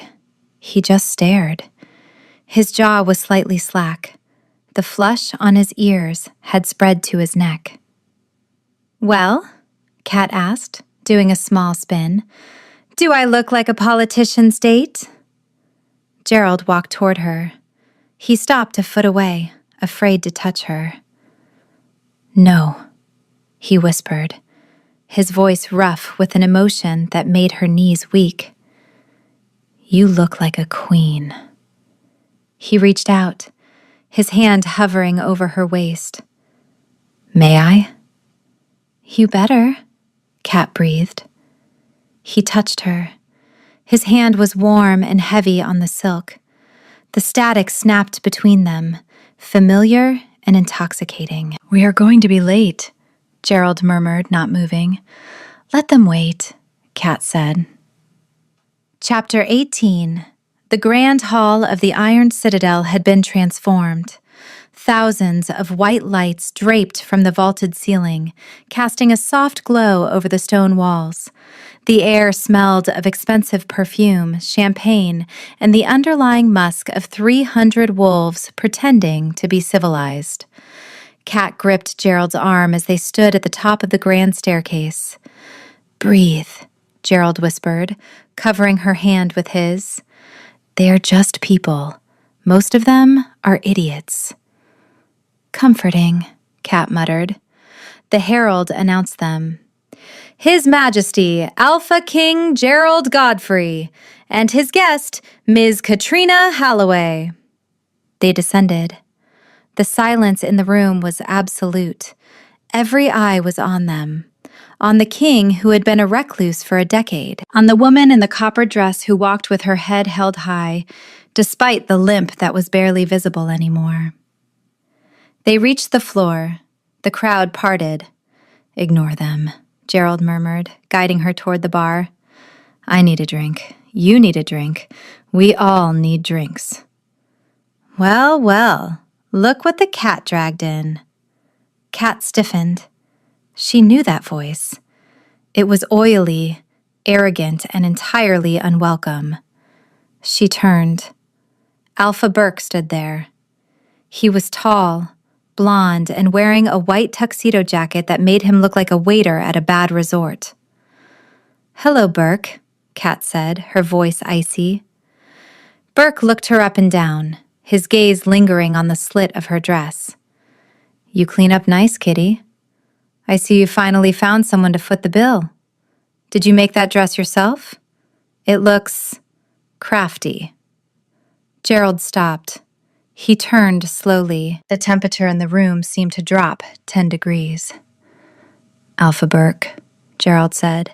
His voice was low, polite, and absolutely terrifying. "Your Majesty," Burke bowed, smirking. "I was just catching up with my ex. I didn't realize you were into fixer-uppers. Kat's a sweet girl, but she's a bit rough around the edges for a throne room, don't you think? She's more suited to a garden shed." Kat opened her mouth to eviscerate him, but Gerald stepped forward. He didn't growl. He didn't shout. He just loomed. "Rough around the edges?" Gerald repeated, tilting his head. "Interesting observation." He stepped closer, forcing Burke to take a stumbling step back. "This woman," Gerald said, his voice carrying over the silent crowd, single-handedly redesigned the East Wing. She runs a successful company. She is an artist. And 3 days ago, she fought a shadow pine brute to protect my life. Gasps rippled through the room. Gerald's eyes flashed electric blue. "She is not a fixer-upper, Burke. She is a warrior, and the only thing rough about her is her taste in past partners, a mistake she has clearly corrected." Burke turned pale.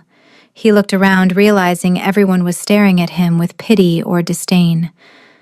I meant no offense," Burke stammered. "Go," Gerald commanded softly. "Before I forget, this is a peace summit." Burke fled. Gerald turned to Kat. The anger vanished from his eyes, replaced by a shy anxiety. "Was that too much?" Kat looked at him. She reached up and fixed his bow tie. "It was perfect," she whispered. "My hero." Suddenly, the massive oak doors at the far end of the hall slammed open. The music stopped. A group of 6 wolves walked in. They weren't wearing tuxedos. They wore dark leather and tactical gear. In the center was a man with silver hair and a scar running across his nose. Alpha Rook. Chapter 19. Alpha Rook didn't shout. He didn't draw a weapon. He simply walked into the center of the ballroom, his boots clicking rhythmically on the marble floor. His presence sucked the oxygen out of the room. He smelled of acrid smoke and cold rain. "Am I late?" Rook asked, his voice smooth and melodic. He stopped 10 feet from Gerald and Kat. "I apologize. The security at the gate was thorough." Gerald didn't move to hide Kat. He stood shoulder to shoulder with her. "You are not on the guest list, Rook," Gerald said. "I am a pack alpha," Rook smiled. It was a shark smile. According to the Treaty of 1998, all recognized alphas are invited to the lunar ball, unless you are declaring the treaty void. It was a trap. If Gerald kicked him out, he broke the treaty. If he let him stay, he showed weakness. "The treaty stands," Gerald said tightly. "Drink your champagne, Rook, then leave." Rook chuckled. He took a glass from a passing waiter, who was trembling so hard the liquid spilled, and raised it. "To the king," Rook toasted, mocking. "And to his companion." His eyes landed on Kat. He scrutinized her copper dress, her defiant stance. "Miss Halloway," Rook said. "The gardener. I heard about the fire in the East Wing. A tragedy. I also heard you were involved." "I was there," Kat said, her voice steady. She refused to let him see her fear. "A shame," Rook tutted. "King Godfrey, I must question your judgment. Bringing a civilian, an Omega, into a war zone? And now parading her here? It seems sentimental, weak." He turned to the Council of Elders who were watching from the dais. "Is this the strength of Iron Ridge?" Rook asked loudly. "A king who hides behind the skirts of a landscaper? A king who cannot protect his own borders without help from a girl who plants flowers?" The room murmured. The doubt was palpable. Rook wasn't attacking Gerald's body. He was attacking his reputation. Gerald stepped forward. His hands were clenched into fists at his sides. "She is not just a landscaper," Gerald growled. "She is my mate." The room exploded into whispers. Rook's smile faltered for a fraction of a second. "Mate? You have claimed her?" "I have chosen her," Gerald corrected. "And she has chosen me. And unlike you, Rook, I do not measure strength by how many people I can kill. I measure it by who stands with me when the fire starts." He looked at Kat. She stood. You ran. Rook's eyes narrowed. The charm evaporated, leaving something cold and reptilian. "A touching speech," Rook spat. "But flowers die in the winter, Gerald, and winter is coming." He downed his champagne and threw the glass on the floor. It shattered. "Enjoy the party," Rook said. He turned and walked out, his entourage flanking him. The doors closed. The music didn't start again. The air in the room felt poisoned. The doubt had been planted, and it was taking root. Chapter 20. The ride back to the penthouse was silent. Not the comfortable silence of the library, but a heavy, suffocating silence. Gerald paced the living room, tearing off his bow tie and throwing it on the floor. Barnes, sensing the mood, had retreated to his crate, watching with wide, worried eyes. "He is right," Gerald said, staring out the window at the dark forest. "They are talking. The council. They think I am compromised." Kat sat on the sofa, the copper dress pooling around her like liquid metal. She felt heavy. The adrenaline of the confrontation had faded, leaving behind a cold pit of dread. "Gerald," she said softly, "you handled him. You were amazing." "I was defensive," Gerald spun around. "I exposed you. I announced you were my mate to a room full of vipers. Now, Rook knows exactly where to strike to hurt me." He ran a hand through his hair. "I should have sent you away. I should have terminated the contract the day the fire happened." "Don't say that," Kat whispered. "It is the truth," Gerald shouted. He stopped, seeing the flinch on her face. He lowered his voice, but the intensity remained. "Kat, look at you. You are an architect. You build things. I destroy them. Rook was right. I am dragging you into a war you didn't ask for." "I chose this," Kat argued, standing up. "I chose you. You chose a man," Gerald countered. "Not a war. Not a target on your back." He walked over to the minibar and poured a drink, his hands shaking. Maybe you should go back to the city. Just for a while. Until I deal with Rook." Kat froze. It felt like the air had been sucked out of the room. "You're sending me away?" "I am protecting you." No, Kat said, her voice trembling. You're doing exactly what my ex did. You're deciding for me. You're pushing me out because you think I'm weak. I think you are precious, Gerald roared. And I cannot function if I am terrified you are going to die. Kat stared at him. She saw the love in his eyes, but she also saw the fear. The paralyzing, overwhelming fear that was driving him to push her away. She couldn't fight that. Not tonight. Fine, Kat said quietly. Gerald blinked. Fine?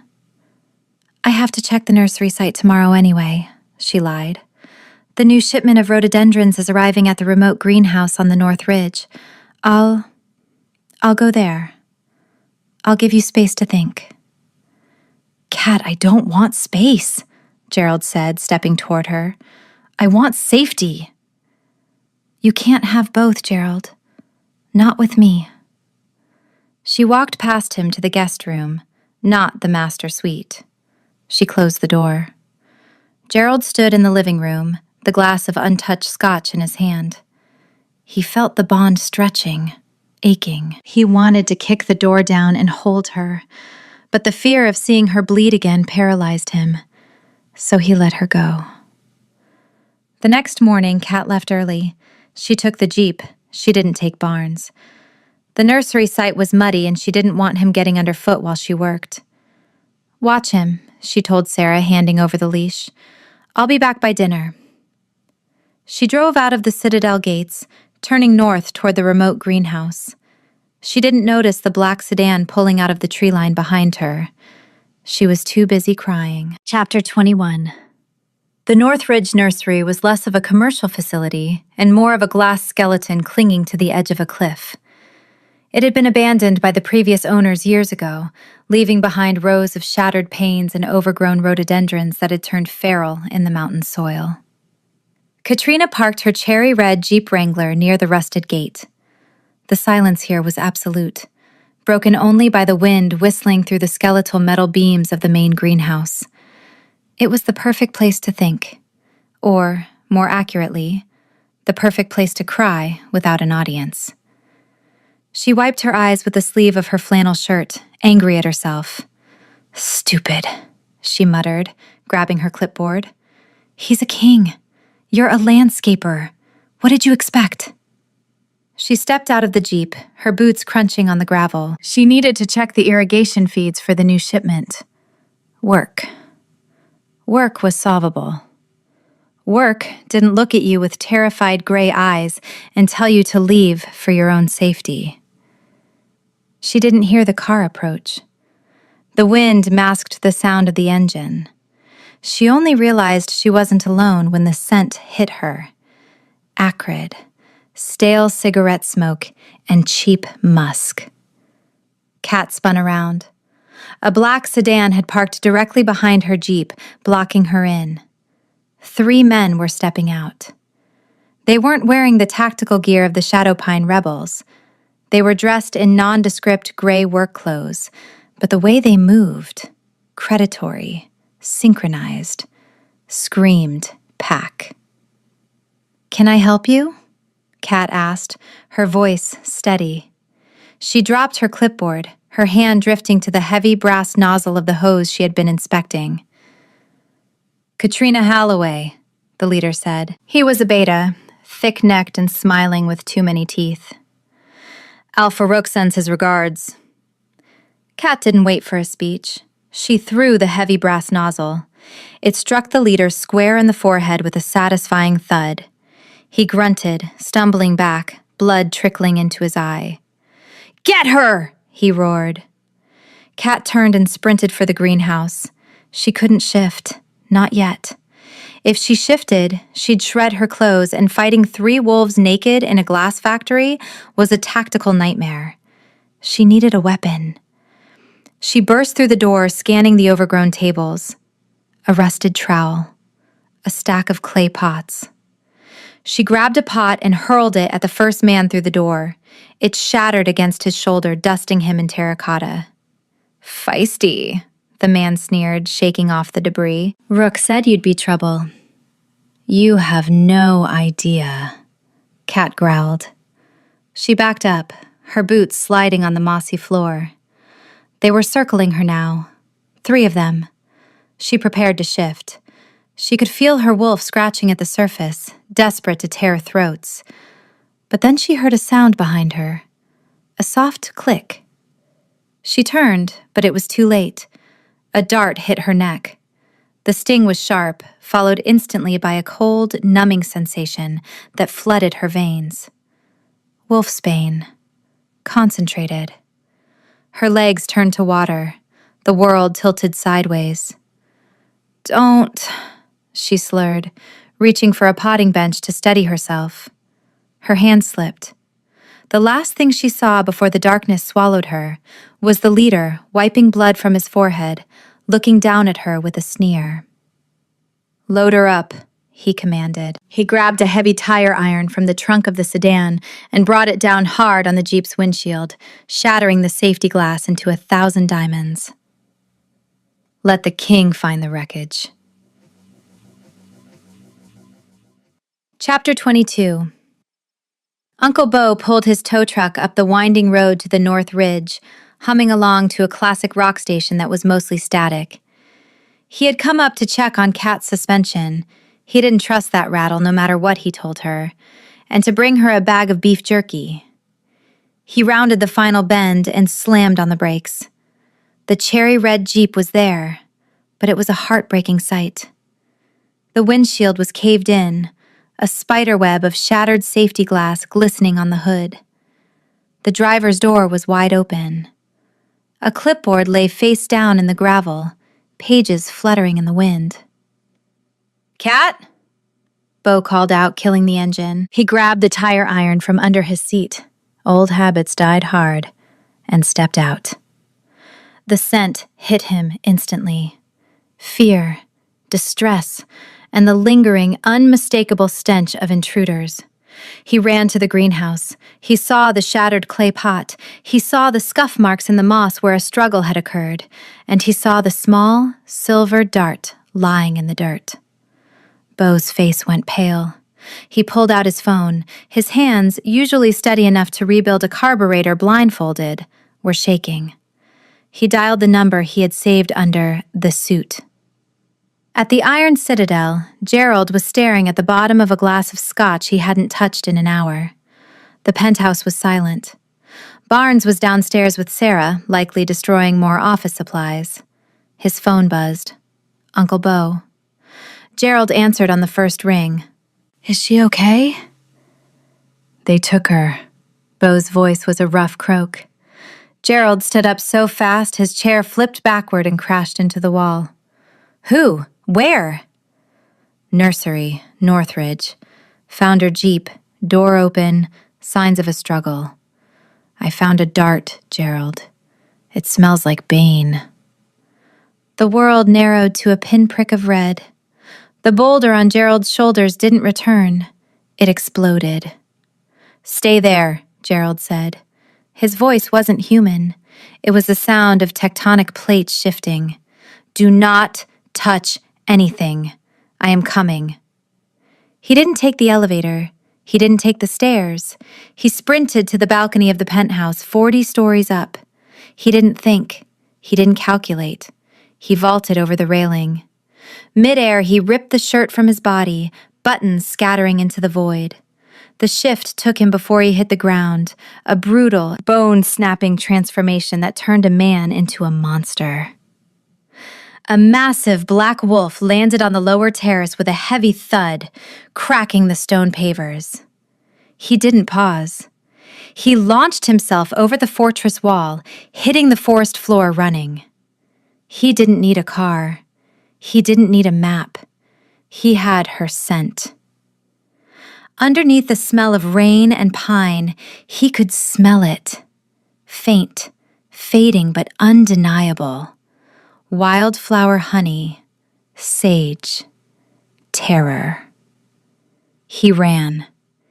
He moved faster than any vehicle could navigate the dense trees, a black shadow tearing through the underbrush. His mind was a loop of violent promises. If they touched her, if they hurt her. He let out a howl that silenced the entire forest. It wasn't a call for his pack. It was a warning to the universe. Mine. Chapter 23. Kat woke up with a headache that felt like someone was using an ice pick on her frontal lobe. She was sitting on a dirt floor. Her hands were tied behind her back with thick rope. The air smelled of mold, damp wood, and old oil. A basement. Or a shed. "She's awake," a voice said. Kat opened her eyes. The 3 men from the nursery were playing cards at a rickety table a few feet away. "Water," Kat croaked. "No water," the leader said, not looking up. "Rook wants you thirsty. Says it makes the negotiation easier." Kat tested the ropes. They were hemp. Thick, scratchy, but natural fiber. She closed her eyes, focusing on her jaw. She couldn't shift fully. The wolfsbane in her system made her wolf feel sluggish and drunk, but she could shift parts. She focused on her teeth. She felt them lengthen, sharpening into points. She twisted her wrists, bringing the rope to her mouth. She began to gnaw. It took 10 minutes. The men ignored her, confident in the sedative. Snap. The rope gave way. Kat kept her hands behind her back, feigning captivity. She scanned the room. To her left, leaning against the rotting wall, was a collection of rusted gardening tools. A rake, a pair of long-handled shears, a pitchfork. Ironic, she thought. "Hey," she said loudly. The leader looked over. "Shut up." "I'm going to throw up," Kat lied. "If I do, it's going to smell really bad in here, even worse than your cologne." The leader sighed, standing up. "Fine, drag her to the bucket." He walked over. As he bent down to grab her arm, Kat moved. She brought her hands forward, revealing the severed rope. She punched him in the throat. He gagged, stumbling back. Kat rolled, scrambling to her feet. She grabbed the pitchfork. The other 2 men jumped up, knocking the table over. "She's loose!" "No kidding!" Kat yelled. She swung the pitchfork like a bow staff, the heavy tines catching the second man in the shoulder. He howled, clutching his arm. The leader recovered, pulling a knife. "You little witch!" He lunged. Kat didn't retreat. She sidestepped, using the handle of the pitchfork to sweep his legs. He hit the dirt hard. She spun around, pointing the sharp, rusted tines at his throat. "Stay," she commanded, breathless. The 3rd man hesitated. He looked at his fallen comrades, then at the small woman wielding a farm tool with terrifying proficiency. Suddenly, the wooden door at the top of the stairs exploded inward. Splinters rained down like confetti. A massive black wolf filled the doorway. It was snarling, saliva dripping from its jaws, eyes burning with blue fire. The wolf scanned the room, ready to slaughter everyone inside. It froze. It saw the 2 men groaning on the floor. It saw the leader pinned under a pitchfork, and it saw Kat, disheveled, bruised, but standing victorious. The wolf blinked. Kat looked up at the terrifying beast. She grinned, though her lip was trembling. "Took you long enough," she whispered. "I handled the weeding." Chapter 24. The black wolf shifted. The sound of cracking bone filled the small shed, and then Gerald stood there. He was naked, covered in forest debris, his chest heaving with exertion. He didn't care about the men on the floor. He only saw her. "Kat," he choked out. He crossed the room in 2 strides. He kicked the pitchfork away and pulled her into his arms. He was shaking. Violent, uncontrollable tremors racked his massive frame.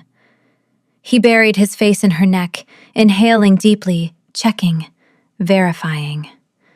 "I've got you," he rasped against her skin. "I've got you." "I'm okay," Kat whispered, her hands clutching his bare back. "They didn't hurt me, just the dart." Gerald pulled back, his hands framing her face. He scanned her frantically. He saw the bruise on her wrist from the rope. He saw the dirt in her hair. His eyes flashed blue. He looked down at the leader who was still wheezing on the floor. "Did you touch her?" Gerald asked. His voice was deathly quiet. "No!" the man gasped, terrified. She hit me with a nozzle. She stabbed Gary with a pitchfork. She's crazy." Gerald looked at Kat. A flicker of pride cut through his rage. "She is formidable," he agreed. He turned back to the men. "My security team is 2 minutes out. If you move, I will tear your throats out." He scooped Kat up into his arms, bridal style. "Gerald, I can walk," Kat protested weakly. The adrenaline was fading and the wolfsbane was making her dizzy again. "You are not walking," Gerald stated. "You are never walking again. I am carrying you everywhere." He carried her out of the shed and into the cool night air. They were in the woods, miles from the main road. "My Jeep," Kat mumbled against his chest. "Bo has it," Gerald promised. "He is towing it to the shop. It will be fixed." "My clipboard?" "We will buy a new clipboard. A gold one." Kat let out a wet laugh, burying her face in his shoulder. "No gold shovels, no gold clipboards." "Fine," Gerald murmured, kissing the top of her head. "Just you. Safe." He walked through the woods, holding her as if she were made of glass. "I'm sorry," he whispered into the darkness. "I pushed you away because I was scared, and it almost got you killed." "You didn't know," Kat said sleepily. "But Gerald?" "Yes?" "If you ever try to protect me by dumping me again, I'll use the pitchfork on you." Gerald held her tighter. "Understood," loud and clear.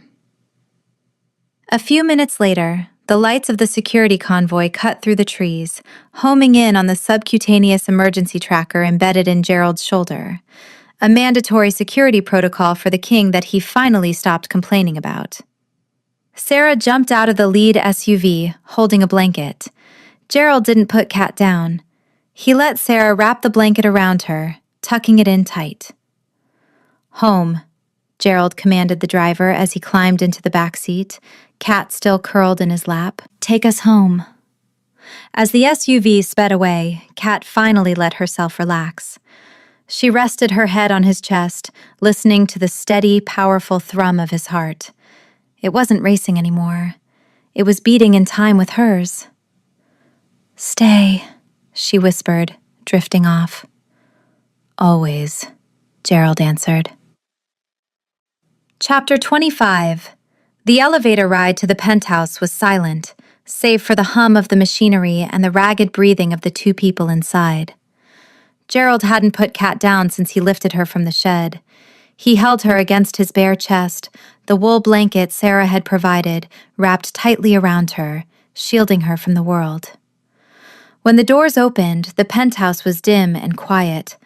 Barnes was nowhere to be seen, likely asleep in his crate in the kitchen, exhausted from his day of shredding office supplies. Gerald carried Kat straight to the master bathroom.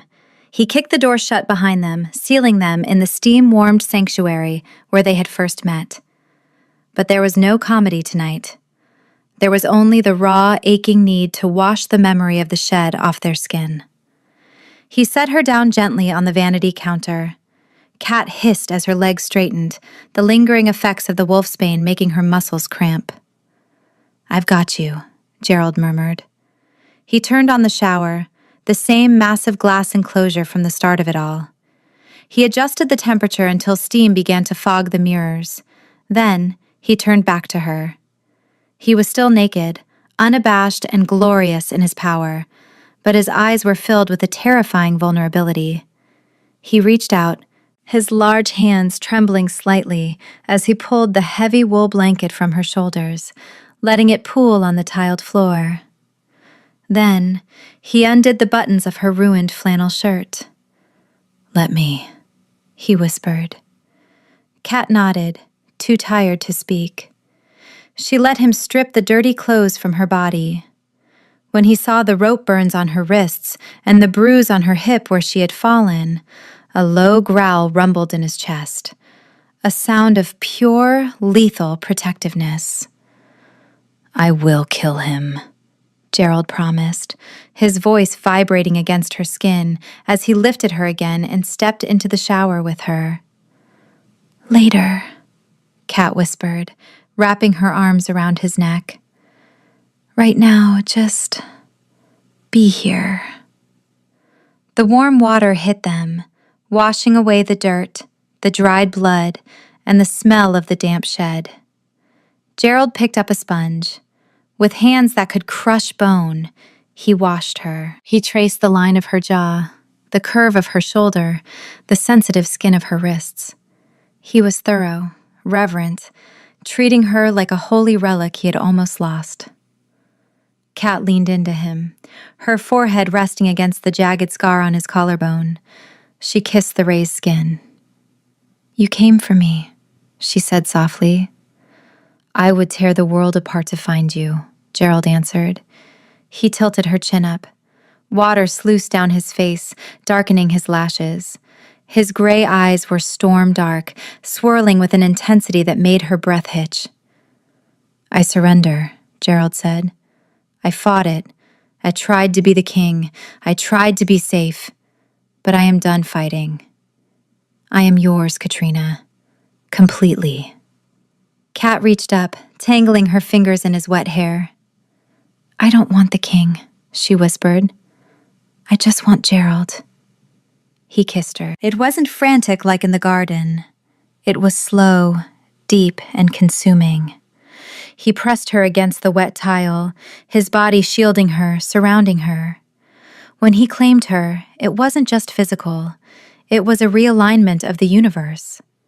As they moved together under the steam, the bond snapped into place, permanent, golden, and undeniable.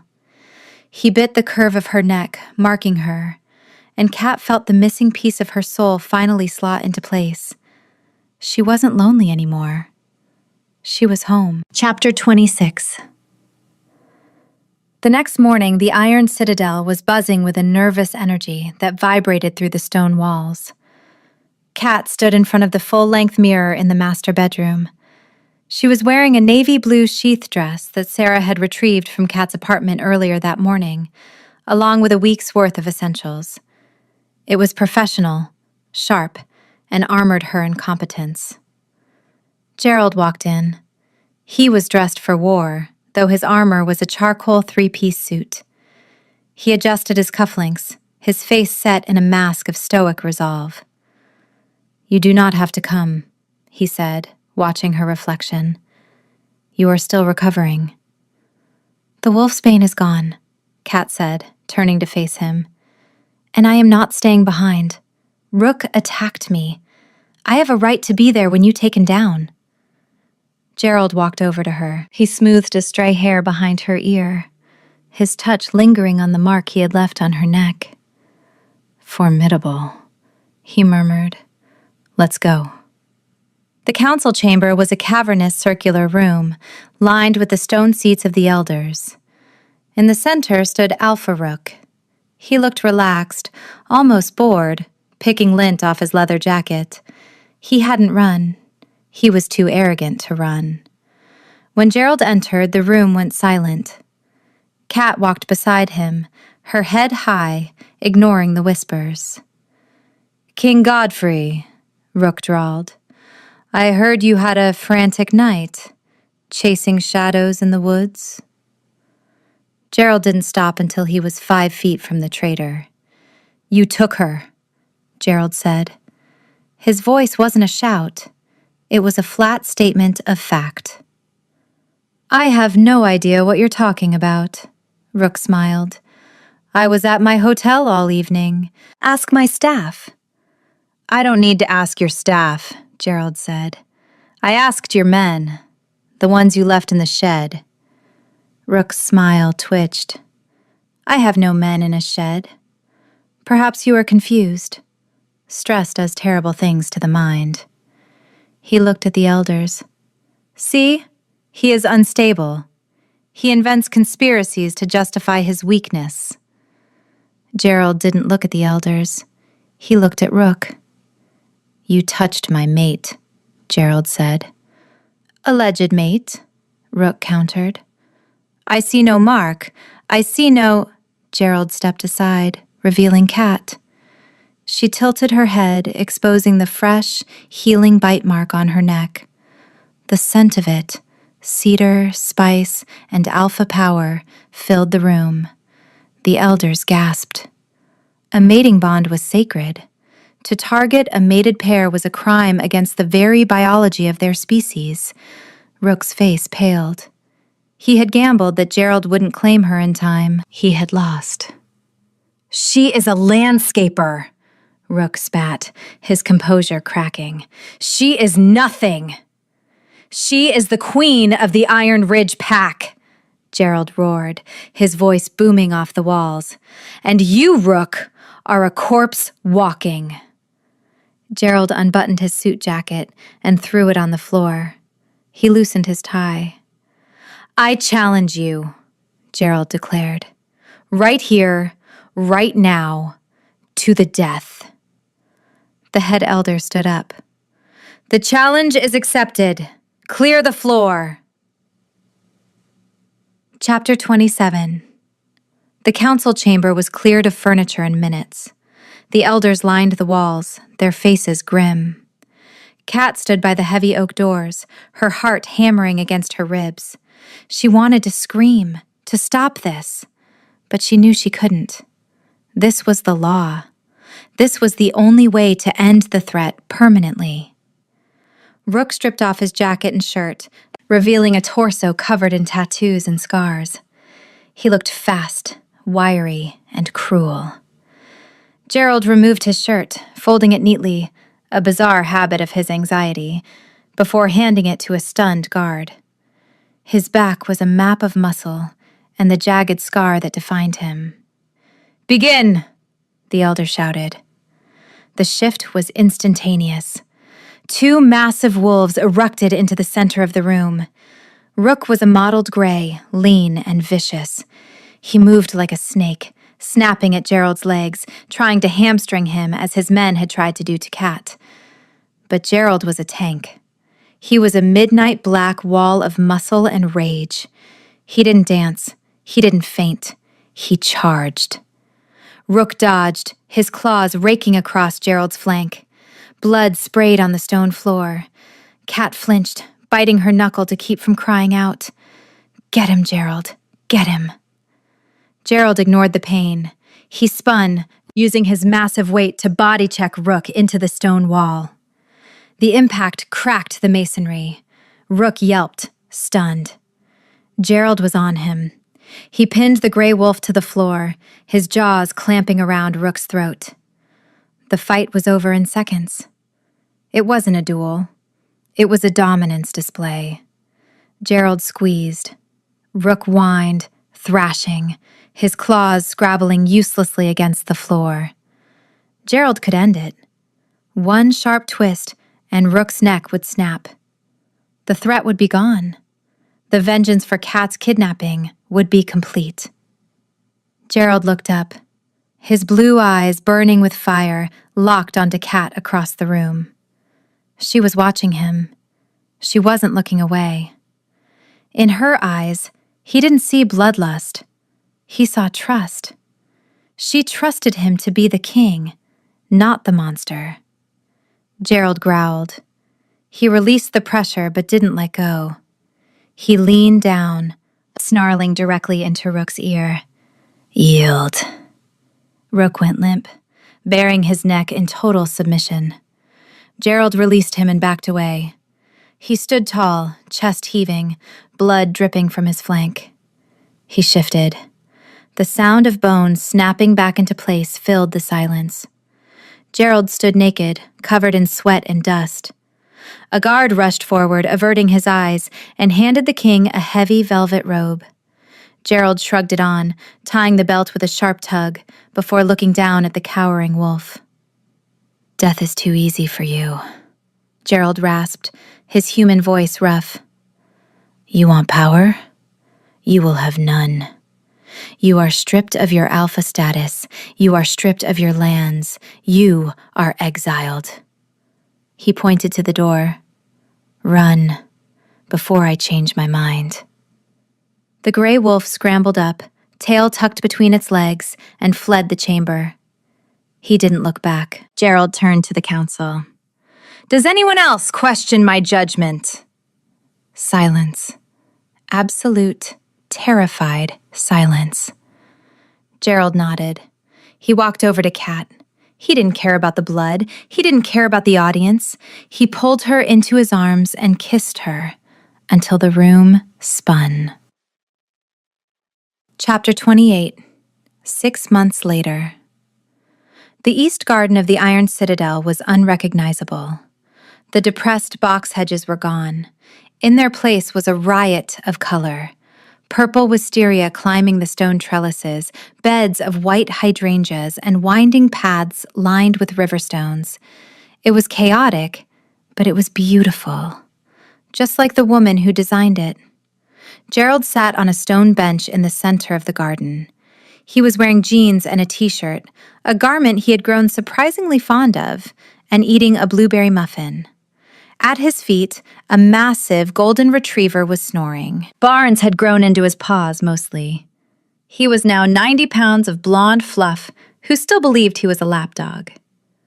"You're getting crumbs on the patio," a voice called out. Kat walked down the path. She was wearing her overalls, her hair in its signature messy bun, held up by a new gold-plated pencil Gerald had commissioned for her. "The ants need to eat too," Gerald argued, offering her a piece of the muffin. Uncle Bo wandered out from the garage, wiping his hands on a rag. He had become a permanent fixture at the Citadel, mostly because he claimed the royal limo needed constant supervision, but really because he liked the chef's cooking. "Hey, Your Highness," Bo called out. "I finally fixed that rattle in the limo. Turns out it was a loose exhaust bracket. I replaced it with a custom one." "Thank you, Bo," Gerald said. "Please stop billing the Crown for consulting fees." "I gotta eat," Bo grinned, grabbing a muffin from the basket on the bench. Kat sat down next to Gerald. He immediately wrapped an arm around her, pulling her close. The bond hummed between them, a warm, steady current of contentment. "It's finished," Kat said, looking around the garden. "It's perfect," Gerald agreed. "Though I still think we could have kept one box hedge, for nostalgia." "Absolutely not," Kat laughed. Barnes woke up, saw the muffin in Kat's hand, and rested his heavy head on her knee, giving her the sad puppy eyes. "He's hopeless," Kat sighed, breaking off a piece for him. Gerald watched them. The sun was setting, casting a golden glow over the Citadel walls. For the first time in his life, the stone didn't feel like a prison. It felt like a fortress protecting the only things that mattered. He looked at Kat. She caught his gaze, her hazel eyes turning soft. "What are you thinking?" she asked. Gerald leaned in, brushing his lips against her ear. "I'm thinking I'm glad I walked into the wrong room." Kat smiled, leaning her head on his shoulder. "Best mistake of your life."